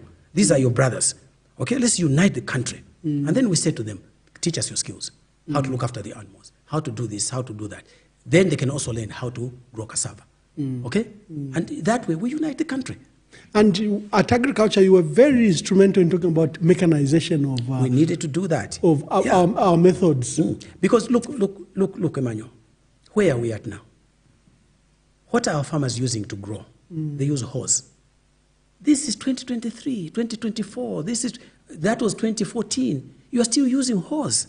So fortunately for me, I mean, you served in the embassies, and so I think you understand this. I had made friends with the Director General of FAO. Okay. He's Brazilian. Yeah. And he was telling me about how they had succeeded with President Lula da Silva. Okay? And he shared with me, he says, Robert, I like you very much. You're a good friend of mine. I'm going to help you. What do you want? I said, I want a mapping of my country in terms of the soils, the quality of the soils, because my young brother did his PhD in soils. Yes. So we used to debate a lot. I mean, as a family, Dr. Sichinga, we used to debate a lot, and he did his research in the Western Province. So I said to him, tell me what it is that we need to do. He says, we need to understand the soil, the type of soils we have all across. So he was to help me. So he had raised money for me to say that this money will be used now to, he says, you are the second country, apart from Ethiopia, to ask for this. He says, I'm going to do that. He says, how wide did you want this analysis to be? I said, as close as can be, depending on the resources that we've got. So you can either do 1 square meter, you can do bigger, an acre, you can do a hectare, you can do much wider than that. So I said, well, it depends on the money. Yeah. So we were going to have an analysis of all the soils so that we can have our fertilizers, right, modeled to that particular soil. Yes. So that in other words, we grow our crops according to the soils that we have and the rainfall that we have, which is a major determinant. So this is what we are supposed to do. Unfortunately, when the Director General wanted to meet the President, in fact, in Addis Ababa, where you were, okay, So the Director General says, Robert is my very, very good friend and he's done very well and I want to help him with this. So the President says, that's why I'm sending him back to Commerce. I said, Mr. President, why did you do that? When I'm just settling as Minister of Agriculture. I wanted that project. Yeah. I wanted that project. The water project, the mechanization, and the new fertilizer. New fertilizer. So they are tailored to these particular soils that you have in your area. Unfortunately, I never got around to doing that. I was there only for 1 year. And when he moved me back to Commerce, I was rather disappointed because he said to me, Bob, I'm asking you to go to agriculture, not because you're a specialist. And that was the conversation we had. I want you to go and manage. So I would like to think that the little that I did there did benefit the country, at least for that time, but it also showed us what could be done. Okay. Before we go, we have a tradition where we review presidents. The political tension that rose in the country and in the PF, apparent succession, we saw one group by Honorable Winter Kawimba, the other one by GBM. There was a famous recording that went out and, brought bemusement to the country, but you didn't speak to it. What caused the apparent succession? Is it because people knew, especially those that were close, that the president was unwell? What can you shed light? I think it was. It was that. Yes, and you've talked about this. There was basically the president was unwell, especially towards the end. And I think many people saw him go to Parliament in 2014, and he was very unwell. I did not agree with that arrangement. I would like to tell you that. I felt that it was not wise. I also felt that it was unfair to expose the president when he's unwell to the public. I think we needed to allow him to take a rest. I was quite involved with normally his speeches. His speech was, I think, 59 pages. Okay? When we put everything together, about 59 pages. I told George, I said, George, you're asking the president to go and read 59 pages in his state. You're being unfair to him. Okay? So I said, in this case, what you do, let's now reduce that to 5 pages. He will introduce, he will say to the Parliament, if you insist that he must go, he said to them, I am going to circulate my speech. I would like each one of you to read it, and I want us to have now discussions in your committees to make sure that this is understood and so on and so forth. And because of that, I would like to give you the opportunity and excuse the president so that he goes out. It was not done that way. But it was a 5-page, so there was a 5-page statement that was done. That was my advice. I had the opportunity of traveling with the president to Unga in September of 2014. Just before his demise. Just before his demise. It was clear to me he should not even have gone to Unga. I think we were driving him to his death. But he was keen. The very issue you had dealt with in 2006. Exactly. Unfortunately, I had that misfortune. Unfortunately, the other people around, rather than look at the condition of the person, they were more interested in taking over. So that's how you ended up seeing that situation that you observed between the various groups. I myself was being asked to go and deal with some issue of the women that had helped us in the campaign in speak to the recording. You became machine. I became machine. Sorry, I have to bring that up. No, that's fine. No, I don't have difficulty with that. The women, the women that get involved in this. So they basically were using one of the young ladies that we had, who had worked for me before. Yeah. She was their organizer there. So she was calling me and saying, "Oh, she had worked with you." She had worked for me. Okay. She had worked for me, and she said, "People are asking, what is the in it for them?" So I said, I can't come to you at the moment to come and address anybody because first and foremost, the member of parliament now is Professor Nkanduluwo. From Mnali. So I can't come there and discuss that. And I did ask my sister, Professor Nkanduluwo. I said, let's go and just tell them that we cannot do it at this time because the president is unwell. If we appear to be having meetings, it's like we are scheming towards something especially else. That is unwell for you who are inside knowledge. And secondly, I said, I am part of the family. Okay, I cannot do that. So, unbeknown to me, there was this young lady had a child that came from the kitchen, and she said, "Mommy, I think her name was Nono." And the mother called her, "No. you are disturbing us. And she came with a phone and placed it on the table. And unbeknown to me, of course, it was recording. And she was asking, so why are you people not dealing with the issue of the president and so on and so on? So that's what I was explaining to her. It was nothing malicious. Okay? So she says to the child, can you go and put it in my bedroom? Yes. Okay? And that's how that in the recording that was made, it was misconstrued in the malicious manner that it was. It had nothing to do with that. It was basically that, we just needed to be sensitive to the environment. In that recording, you expressed ignorance of where the president was. Yes, I did. And I didn't know. I didn't know at that time. Because, you see, when we were at Unga, we had made arrangements for the president to go back to where he had been. For his trip. Last station. And the last station was Israel. Yeah. And I said I could not make it to Israel because I didn't have a visa to Israel. So the arrangement was that let's find another way, because there was a specific aircraft that had been hired for the president. So because I didn't have a visa, I flew back here. And the other people were supposed to take care of that by taking him to Israel. But they said that also to get to Israel, there were special security issues that needed to be cleared. So eventually, I think they flew here. And afterwards, that's how they was now taken to London. I did not know that had taken place. So my ignorance was genuine. Okay. I did not know that which particular area the president had gone to. So it was nothing malicious. And I thought it's useful that you have asked me. And in the recording, you confirmed that the president was unwell. Yes, I did. And there was issues of how about replacements, how about the vice president, and so on and so forth. I did not want to get engaged in that. And I think I made it very clear, it's not for me. It became a big social media storm, and they called you Bashinono. Yes. But you didn't bother to respond. Why? There was nothing to respond to. Yeah, in our offices, you come across a lot of things like that. Yeah. And all I was going to do is to fuel it, okay? Yeah. And just create like there was something substantive. There was nothing substantive. What I said was the truth. I didn't know where the president was. No was not your child. No, I mean, I don't know. I mean, it was a child on the household. Yeah. And I don't have a child called No at all. Okay? And I don't have a child at that age anyway. Yeah. My last born daughter is much, much older.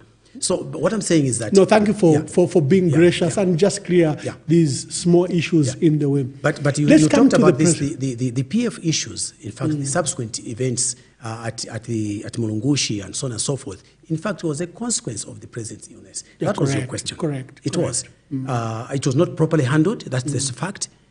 Even with the due respect, I have no issues with particular people. But even the election of ECL was incorrectly done, because not everybody was informed and so on and so forth. And there was a subsequent event that took place. You were one of the presidential candidates. Yeah, I was. Because I wrote most of that manifesto. I wrote most of those speeches. The president was asking me to help him carry the vision. And this was my advice to him. And I think you need consistency in government, where you keep flip-flopping, you don't know which way you're going. And also you need a president that is knowledgeable. He has to know how the world works, how the government works. If you don't, they will come and learn, as we've seen. They will come and learn in office. And what happens? I think the evidence is here for everybody to see. In fact, that's what takes me to that question. Let's start with Dr. Kaunda. He was our founding president. Right. What did he do right? What could he have done better? I think we touched on it already. For me, I think he was a very honest man. I appreciated that very much. He was genuinely concerned. Even his team, the Bulawayas of this world, the Kamangas of this world, the Kapwepos of this world, there were people who genuinely were concerned about our future, the Mainza Chonas of this world. Great people. The patriotism you could not fault them. You could not fault them. So were the likes of Inankumbula and so on. They put the country first. Let's be honest about it. Us getting free education, us getting the hospitals, building the schools, it was the right thing to do. Industrializing the country, nationalizing, it was the right thing to do. Otherwise, you have no foreign currency to buy medicines for our people.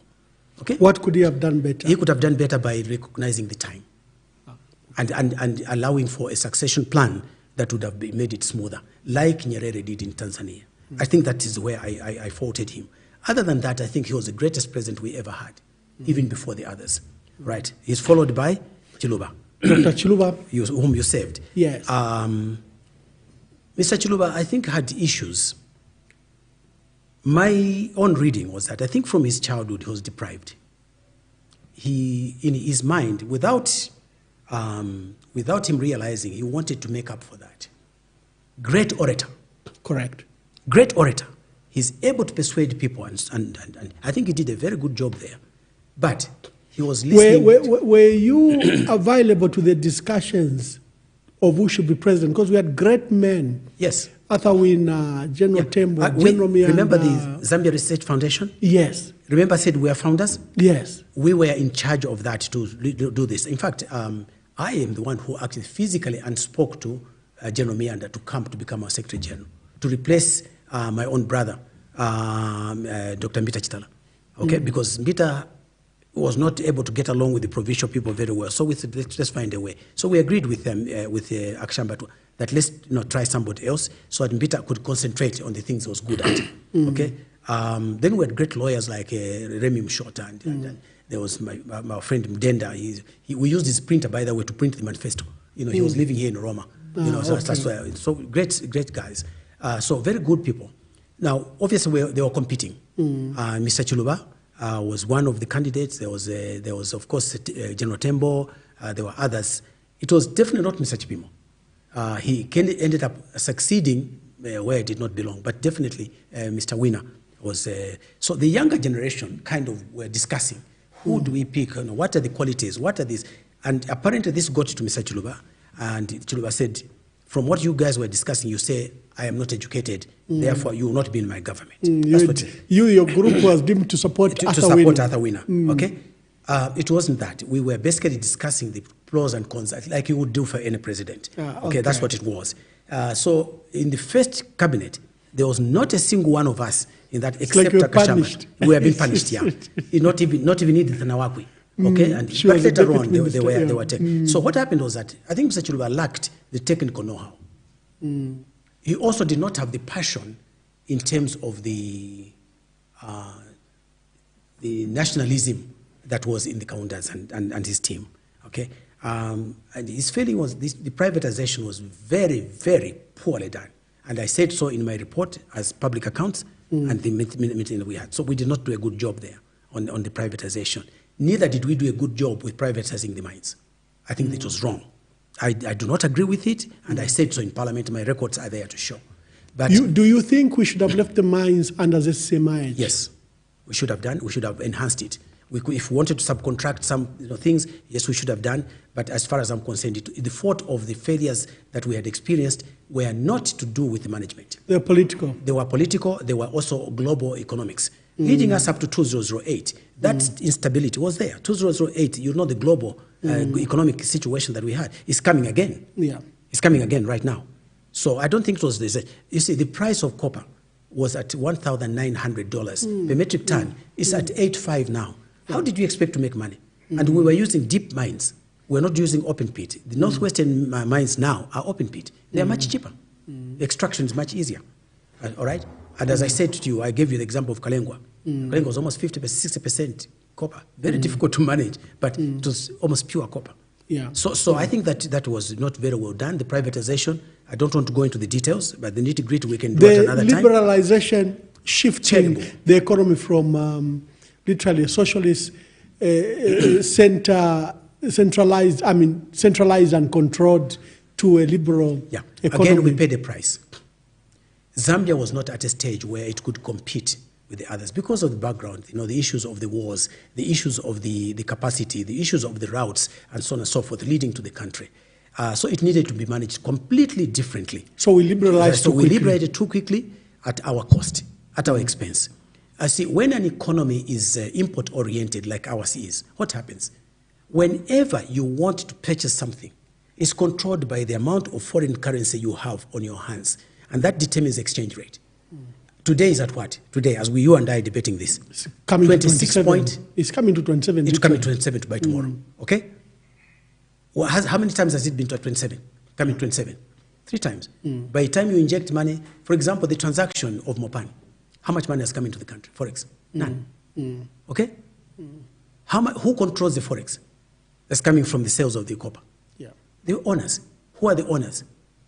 First Quantum, Barrick Gold, Vedanta, and International Resource Holdings Holdings now, okay, and of course the Swiss guys, okay? So what happens? They will decide where the money goes. If you don't own, and even when the president, I was rather surprised when President HH was talking about, oh, we now have 49%. So what? How do you control the mines? It's not a controlling stake. It's not a controlling stake. What you have in the ground belongs to the Zambians. Why can't you control it? Why don't you start with that? And then you say, also the mineral royalty tax, you reduce it from 6 to 3. Where will you get the forex from? To meet your requirements for the imports that you have got to pay for. Where will you get it from? Nowhere. And that's exactly why the exchange rate is going the way it is. And it will not stop. It will not stop. It's in free fall. And I'm talking to you as somebody who has been in the field for 55 years. Okay? And I can tell you this, it will not stop. It will just make the economic conditions of our country drive into dire straits. It will. So we need to rethink how we want to do this country. And that's why, for me, value addition is the way to go. Still the industrialization. That industrialization and job creation must go much together. Together with skills, we have to provide the skills. Levi Patrick Manawasa. Levi was my personal friend. I was his campaign manager. Ah, okay. For him to be vice president. In 1991? 1991. Ah, okay. All right? And we were next door neighbors in the Olympia extension, right? I took the former first lady to have the baby as neighbors because he was at the farm. So I mean, he was very intimate to me. I helped to write the speech of him challenging Chiluba, right? I wrote that speech for him. So in 1996? Yeah. When he tried to challenge Chiluba. That's right. Okay? So I knew him very well. I think Levi was a very honest man, right? A very, very honest man. He tried very well. What I think affected him, and certainly my relationship with him, was over Mazoka. I still believe that Mazoka won that election in 2001. I know you don't agree, but that's for another day. Yeah. He won that election. And Levi had complained that Bob now doesn't even want to talk to me and so on and so forth. And he speaks about these matters publicly.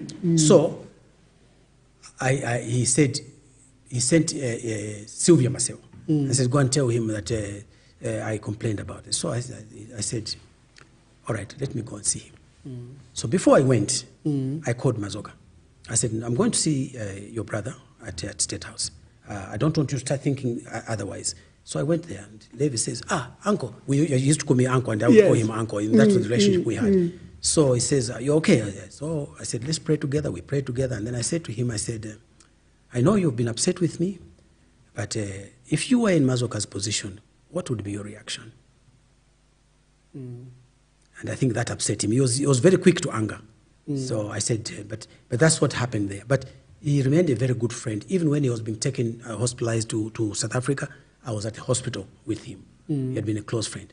I think he did very well in terms of turning people away from his 28% rating from the election. I think he did. He genuinely wanted to make corrections. He wanted to correct this country. The FISIP was, I think, a fantastic project that he undertook. I think it was the right thing to do.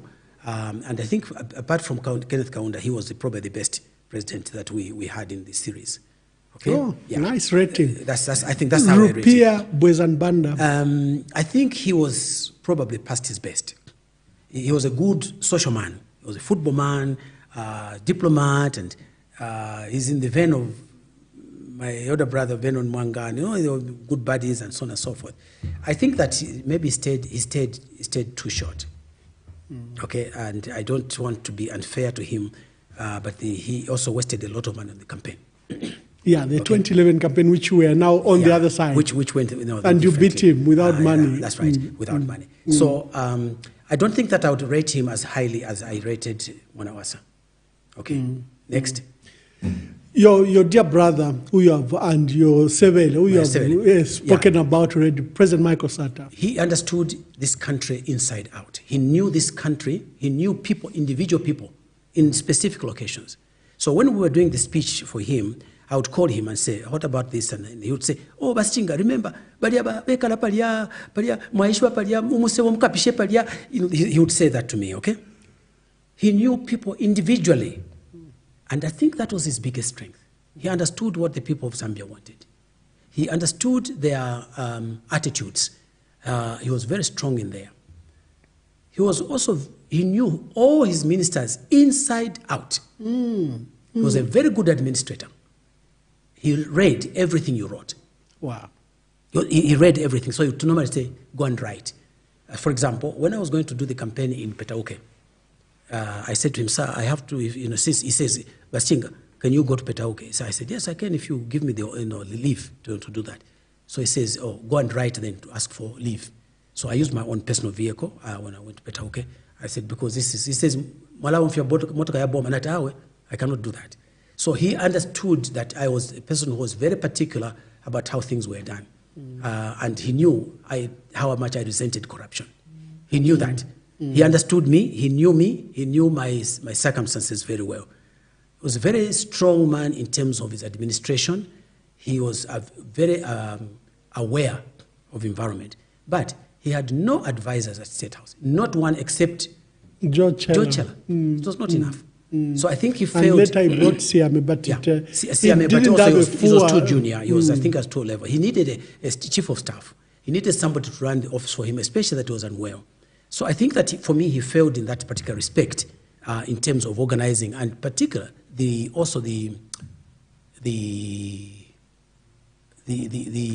his own replacement. Let's put it that way. The succession plan. He did not have a succession plan, and I think that led to these challenges that you talked about. We talked about earlier on.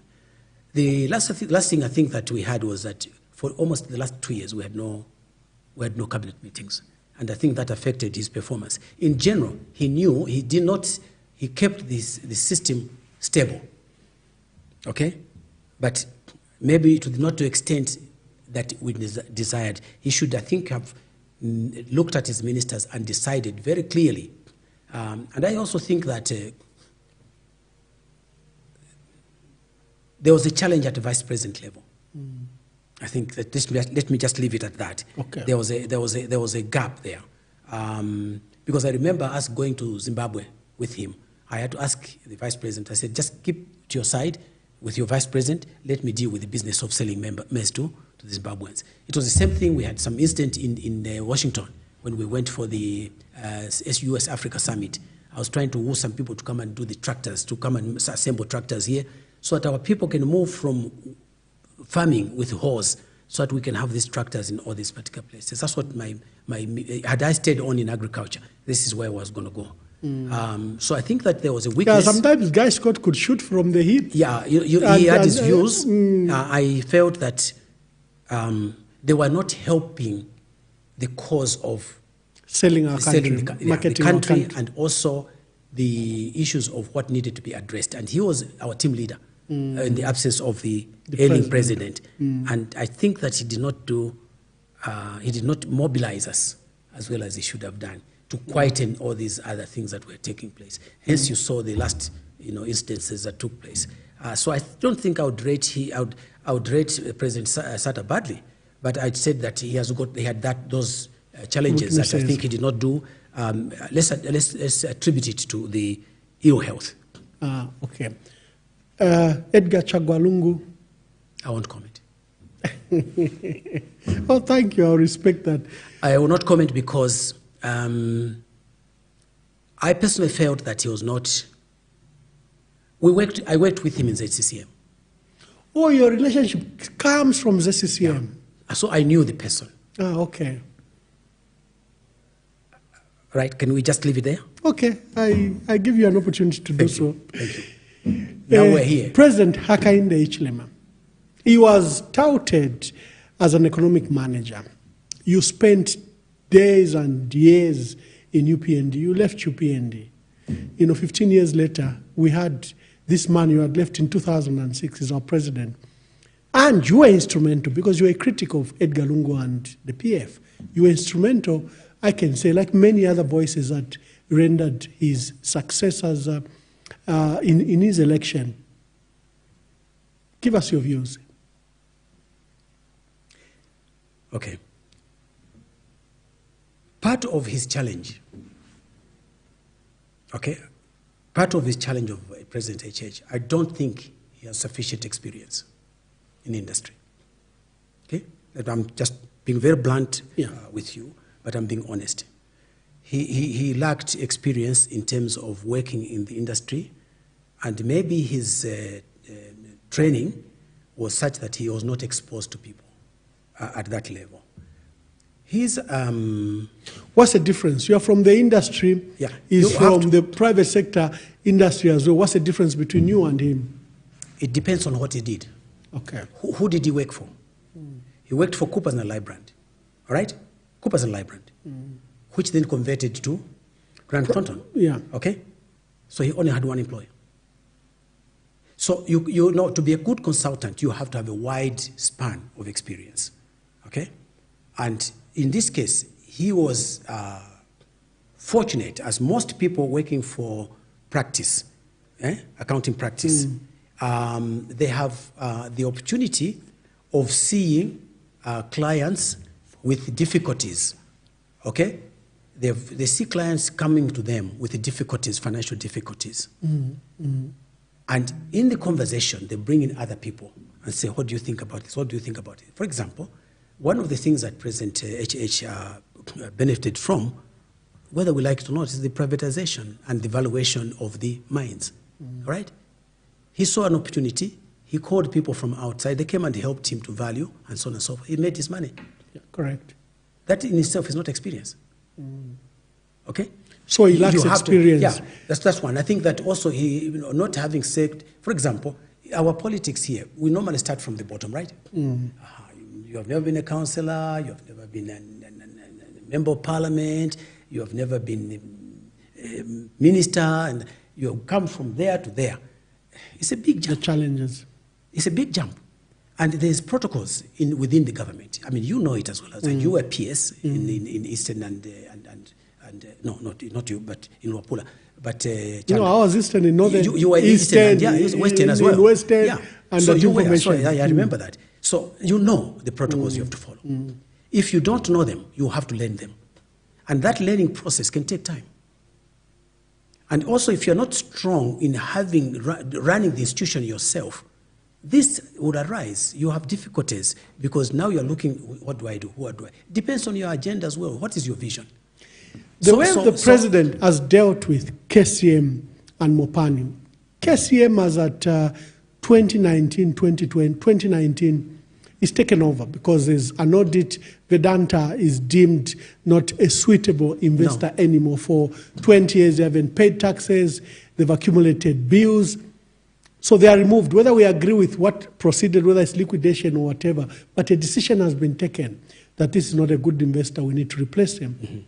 For Mopani is a good mine because Glencore has just invested over $4 billion in the mine. It has sunk new shafts, it has built a concentrator, and then rehabilitated a new smelter. It's a brand new mine, given new lease. But Glencore has corruption allegations abroad, and they decide to disinvest. So they disinvest in Zambia, in Namibia, in South Africa, and I think in Australia because of the issues. Including the SSS, so when President Hakainde Hichilema is being elected, we have a unique opportunity, I think, that was only available in the 70s. Absolutely. Because ZCCM now is the owner of KCM, one of the biggest mines in Africa. Correct. And Mopani, which is actually has just benefited from a $4 billion investment. Yeah. But he decides to... What are your views? This is very important. And you know, so I was group financial controller. Remember? Yeah. I was director for management information system in ZCCM and reorganization. So nobody can tell me this story. Okay? I know it inside out. I know those mines, all those mines. I know each one of them. Okay? And you're right. But the biggest problem, let's be fair to everybody, that problem was started by PF. PF was milking, PF was stealing. Let's be honest about it, all right? So he found a situation which was very difficult. But he made a promise to the people of Zambia. Vedanta is not coming back. His own words, he's not coming back. Not on my watch. Not once, but 3 times. And everybody who is watching the global picture knows Vedanta is having challenges. Today, yesterday's paper, this morning's paper, Vedanta is now asking for other people to come and help with the financials. Somebody are justifying it and saying it's because now they can bring anybody as a shareholder. So where are we at? But the problem, in fairness, was mishandled by PF in the first place. Now, that kind of gave HH the opportunity to say, well, maybe I should correct it in this way, in this way. But I think there are undercurrents as well, all right? And I think they're not for this forum, for discussion. I just think that he has made a big mistake.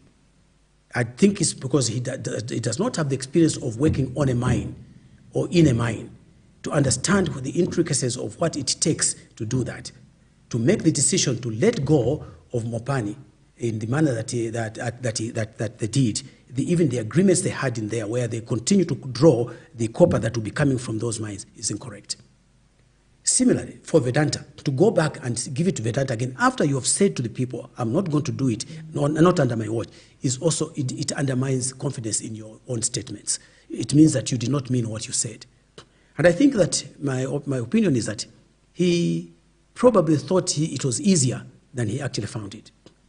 To give away the mines, for me, is the biggest error he has ever made, and he will realize that in due course, all right? Because you will have no forex. And this economy will not survive without forex. It will not survive. And I can tell you that from personal experience, not somebody else telling me. I was in the mine. I worked on the mines personally for 10 years. I have a very, very clear understanding, not just... I don't think that... You are an accountant, you are an auditor. I got worried about another matter in the mines, the issue of a dispute between First Quantum and ZCCM in Kansanshi Mine. Kansanshi Mine, yeah. There's a dispute that First Quantum got $2.5 billion out of that mine. Yes. An audit was done. It established that of that money, I think there's up to somewhere $800 million that should have belonged to ZCCM. Yeah. We have given incentives to First Quantum Mine. The cases, court cases that were brought on that mine have all been dropped. The claim for the $2.5 billion, the criminal charges that were brought, especially to the directors, because they got that money from Kansanshi and invested in Panama for the Cobre mine. There is no pathway how Zambia will get back this $2.5 billion. And then you have reduced, these tax incentives that have been given, where we've reduced mineral royalty agreement. We've made it non-deductible. It was non-deductible, and we reduced it from 6% to 3%. Are these decisions? You have a simple question: where are you going to get your forex from? Where are you going to get your forex from? And you see, there are issues behind, and they're not for this conversation. Because I think that we have to be fair. That if a question arises like that, we have to give the president the opportunity to respond. It is his job to answer, not mine. He has to tell us why he made that decision, what influenced that decision. I have said this is the biggest mistake he will ever regret for the rest of his life. In the manner he has handled the mines. The way he has handled the mines. And I can tell you this frankly and truthfully, not I've got any ill feelings towards him. All I'm saying is that he has done the wrong thing. When you reduce mineral royalty tax, do you think, let me ask you this question, do you think if he said to them, you are now going to be paying 10%, you think those investors would have walked away? No. What would they have done for Zambia? They will pay. Look, they are mining under Congo. Guns are blazing. They are mining. They are mining. There is no infrastructure. They are mining. They're mining. Congo has become the biggest copper producer in Africa. You are not going. The president has said that he's going to go. He's aiming for 3 million. I'd like to hear that he is aiming. He will not get there. He will not get there. You can take my word for it. He will not get there. These mines are much more difficult to manage than he realizes. To move from 800,000 metric tons now to 3 million, you know what investment it requires? You think these guys are here, the investors are here to develop Zambia? They're not here to develop Zambia. They're here to make money. Let's just be clear about that. And I'm talking as an accountant. They are here to make money. The issues that you've raised about Kansanshi mine, what is it that these mines do when they have got a prospect? What do? They go to the market, don't they? They go and say, we want to borrow, we've got this mine. which we want to develop. These are the details. This is the ore body. This is the kind that it has. These are the challenges that it has. It's going to be open pit. It's going to be underground. It's going to be this, that, and the next. This is what we require. We require to invest in here 10 billion. Okay? This, that, and the next to clear the area, prepare it, and so on and so on. That's what they do. Why can't ZCCM do that?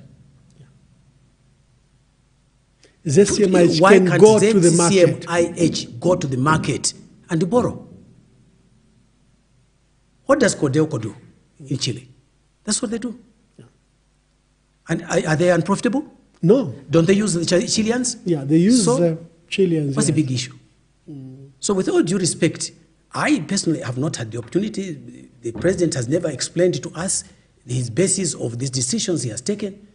I am hoping that he will, at some appropriate time soon, he will come up and explain to us what he has done about First Quantum Kansanshi mine issues. He has to. You see, the main thing that one has to remember, in government, there's no secret. Yeah. You have worked as a PS. There is no secret in government. All these things that are happening will come out at an appropriate time, and they have to answer. Look at what's happening in South Africa. Okay? Yeah. Truth Commission. Yeah, tell us why you did that. It will come out in the open. So I wish President HH well, but I think that as far as I can see on the mining side, and he's got a particular theme he wants to follow. I wouldn't follow that line. Let me just put it that way. Good. But he has a basis upon which I think he wants to do that. Maybe we should wait until 2026. Yeah. Thank you, Honorable Bob Sichinga. As we begin to wind down the conversation, Zambia is at 60. Singapore, 6 years ago, South Korea, China, we're far poorer. We're a rich, wealthy country, one of the wealthiest in Africa. We stand now as one of the top 20 poorest countries, beggars, highly indebted country. This is what we've done in the last 60 years. Whatever without blaming anyone, we've run down our country. We're wealthy at independence. We are poor after 60 years. The people are poor. The people are poor. The country remains wealthy. Yeah. In the next 60 years, beginning now, what should we do right? Well, first of all, let me just say this to you. I'm 75 now. In September, I'll be 76. Congratulations. And you look young. You look young. And I'll tell you this. You should share the water you drink. Let me tell you this. This morning, I met a colleague at one of the shopping malls. He was trying to catch up with me. I jumped in the car, I drove, and he called me. It was my odd number. And he says, you're running away from me. So I said, who is this now? I turned back. He says, come back. And then I turned back. I went back to park. Who comes? Somebody that I know. We have worked together. I started. He says, well, you're still looking strong. You're from the sheikh and so on. I said, no. It's because a poor man always learns how to survive. Okay. So, to cut a long story short, he says, you couldn't even see when I was trying to stop you. I said, I was reflecting on my grandson, my grandsons, and my grandchildren. What will become of them? Because very soon I must leave. I must go back. What will happen to them? And I want to say this to you, Ambassador Mwamba. I will probably leave this life a very sad person. And to some extent, even to myself, maybe I have not spoken as much as I should have done. Maybe I have not raised the flag as much as I should have done to warn us. I've tried to do that. It's very painful when you know. If you don't know, it's different. Probably you don't, it doesn't matter. Okay, because you know no otherwise. I am very, very sad that at 60, I can understand President Kaunda, and even partly even his departure, about the amount of money that he had to spend on the wars, schools, hospitals during his time. But now, there are many of us who are educated. There are many of us who have been trained. Many of us can do a lot of other things. The economy has to change. We're a rich country with very poor people because we have not made the right decisions. I'm talking about collectively, including the current government. In fact, they're just deepening the wounds that we already have.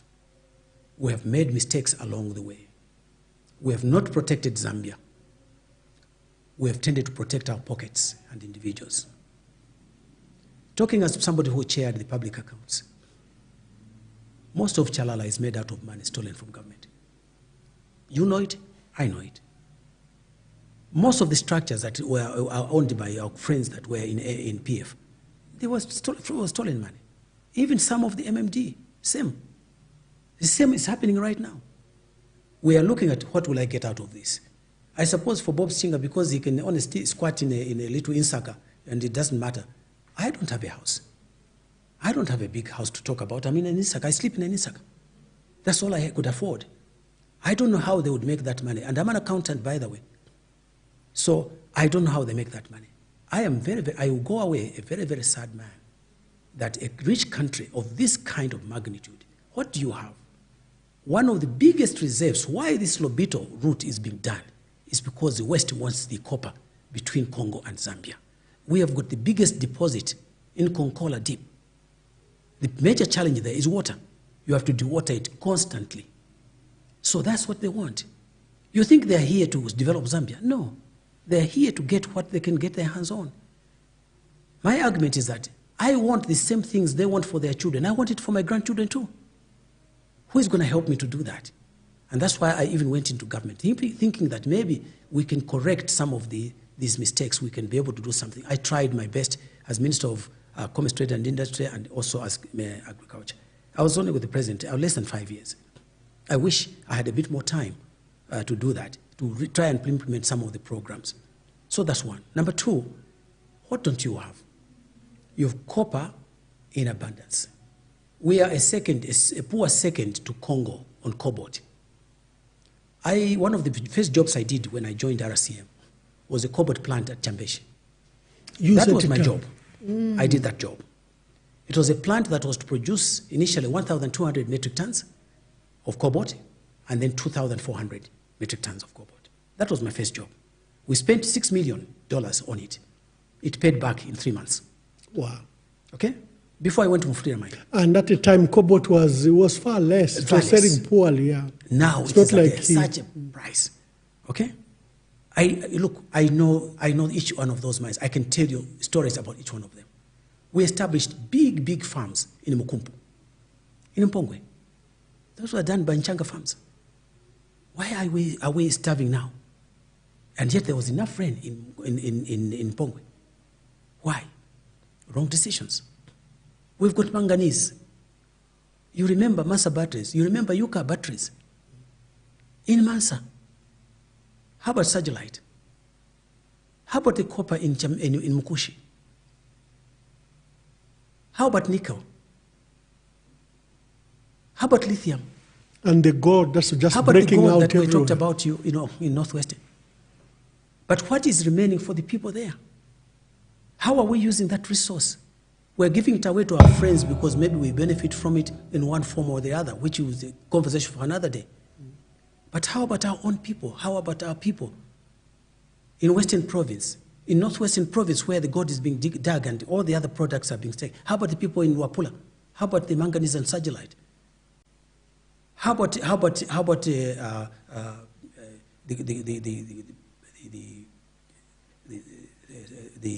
other semi-precious stones in Lundazi? How about in Mapatisia, in Southern Province? What about them? Don't they matter? How are you going to supply the hospitals with medicines? How are you going to train the next set of doctors, neurosurgeons, and so on and so forth? How are we going to do that? How are we going to make sure that the bigger project that I wanted to do for the water to Southern Province is done without money? We can't remain beggars. I went with President Sata to South Korea. South Korea. You know how much money Samsung brings into Korea. In 2014 when we went, 2013 when we went, they were bringing in more than 3 trillion US dollars in South Korea. Wow. 3 trillion, Samsung only. And you talk about Japan. I've been in Japan. You can see how they make nothing from, they have no resource to talk about. But look at Sony. Look at their companies, Tashi, and so on and so forth. Look at them.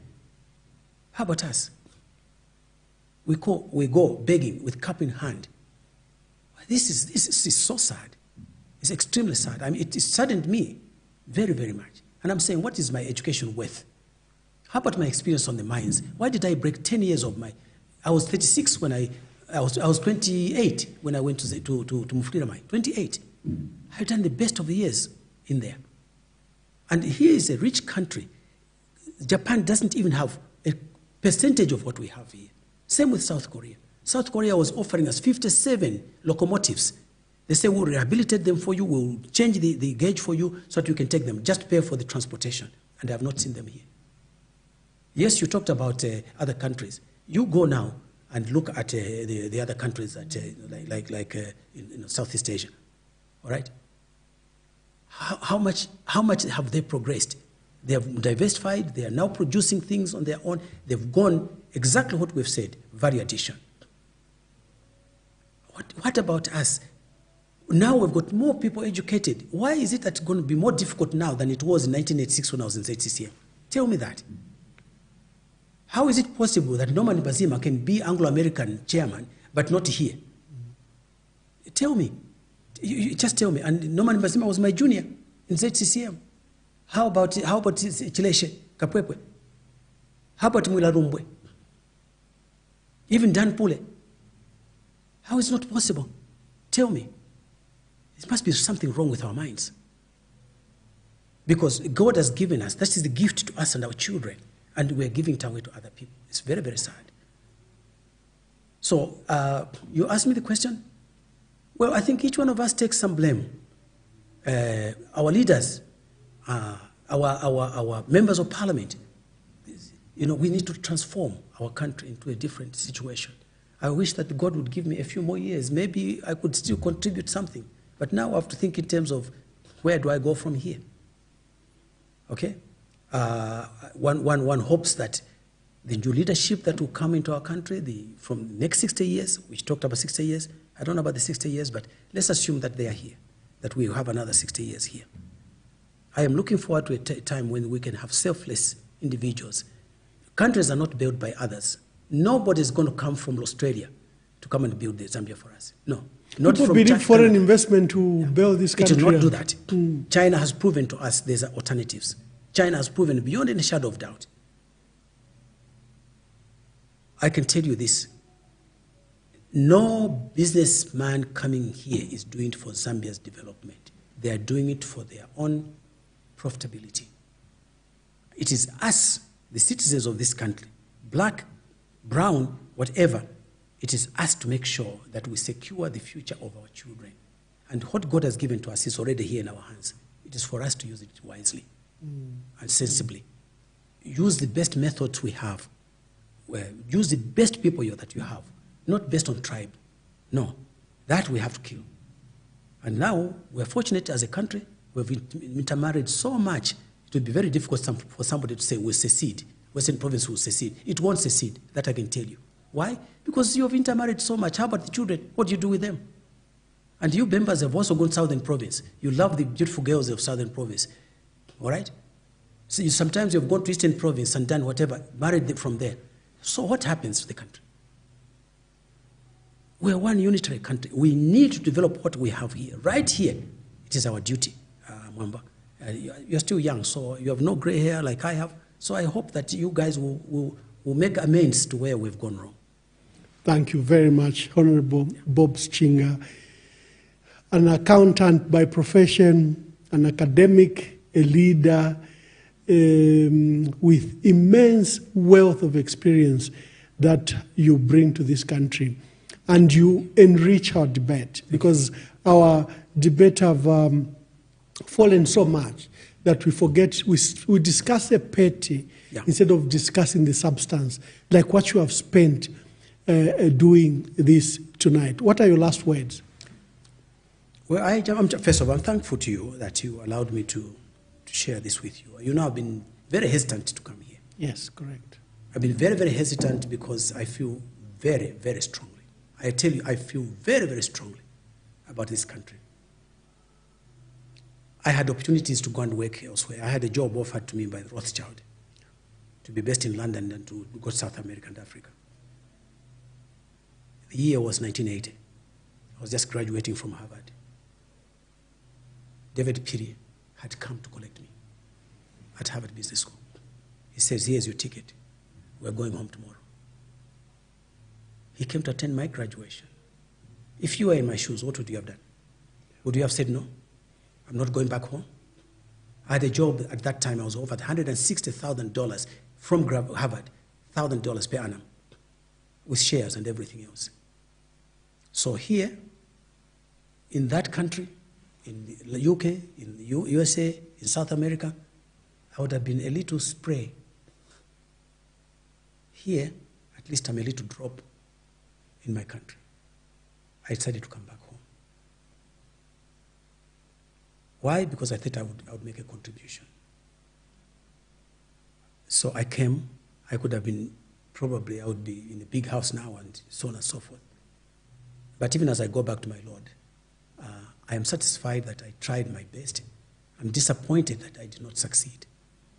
But I sincerely hope No, don't be hard on yourself. Yeah. One of the reasons you are on this podcast is because of your achievements in this country. You were a distinguished first worker. You were a distinguished parliamentarian. People will never forget. They'll go back to the Hansard. You were a vice-president of UPND that offered an alternative budget. You said, we can do things differently. And we just don't have to, every year you do the same things. You brought alternative thinking. And over the years, like I said, you've enriched national debate. Just see the profound things you've said on this country.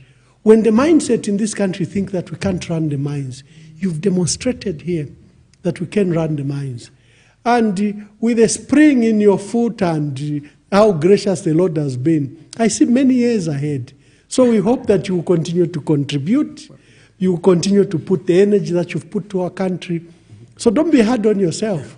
Thanks for your kind words. They are soothing, but for me, I think that there's been a lot of lost years. We've gone back, we repeat the same mistakes over and over and over. That is painful because it means that we've never learned from what we've had in the past.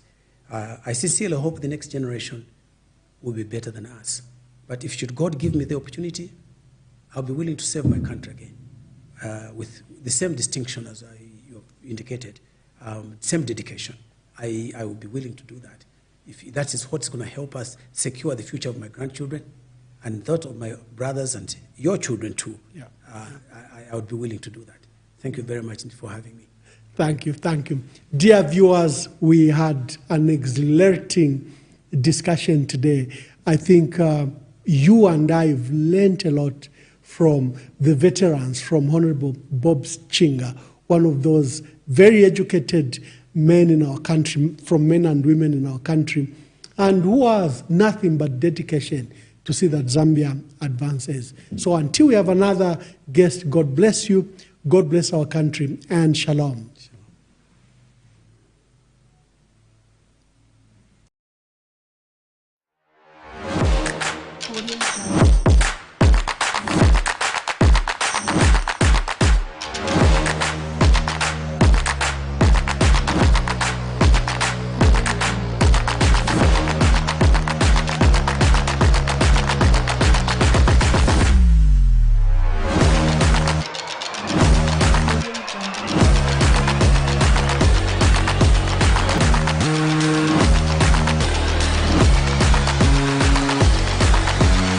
Audio Jungle.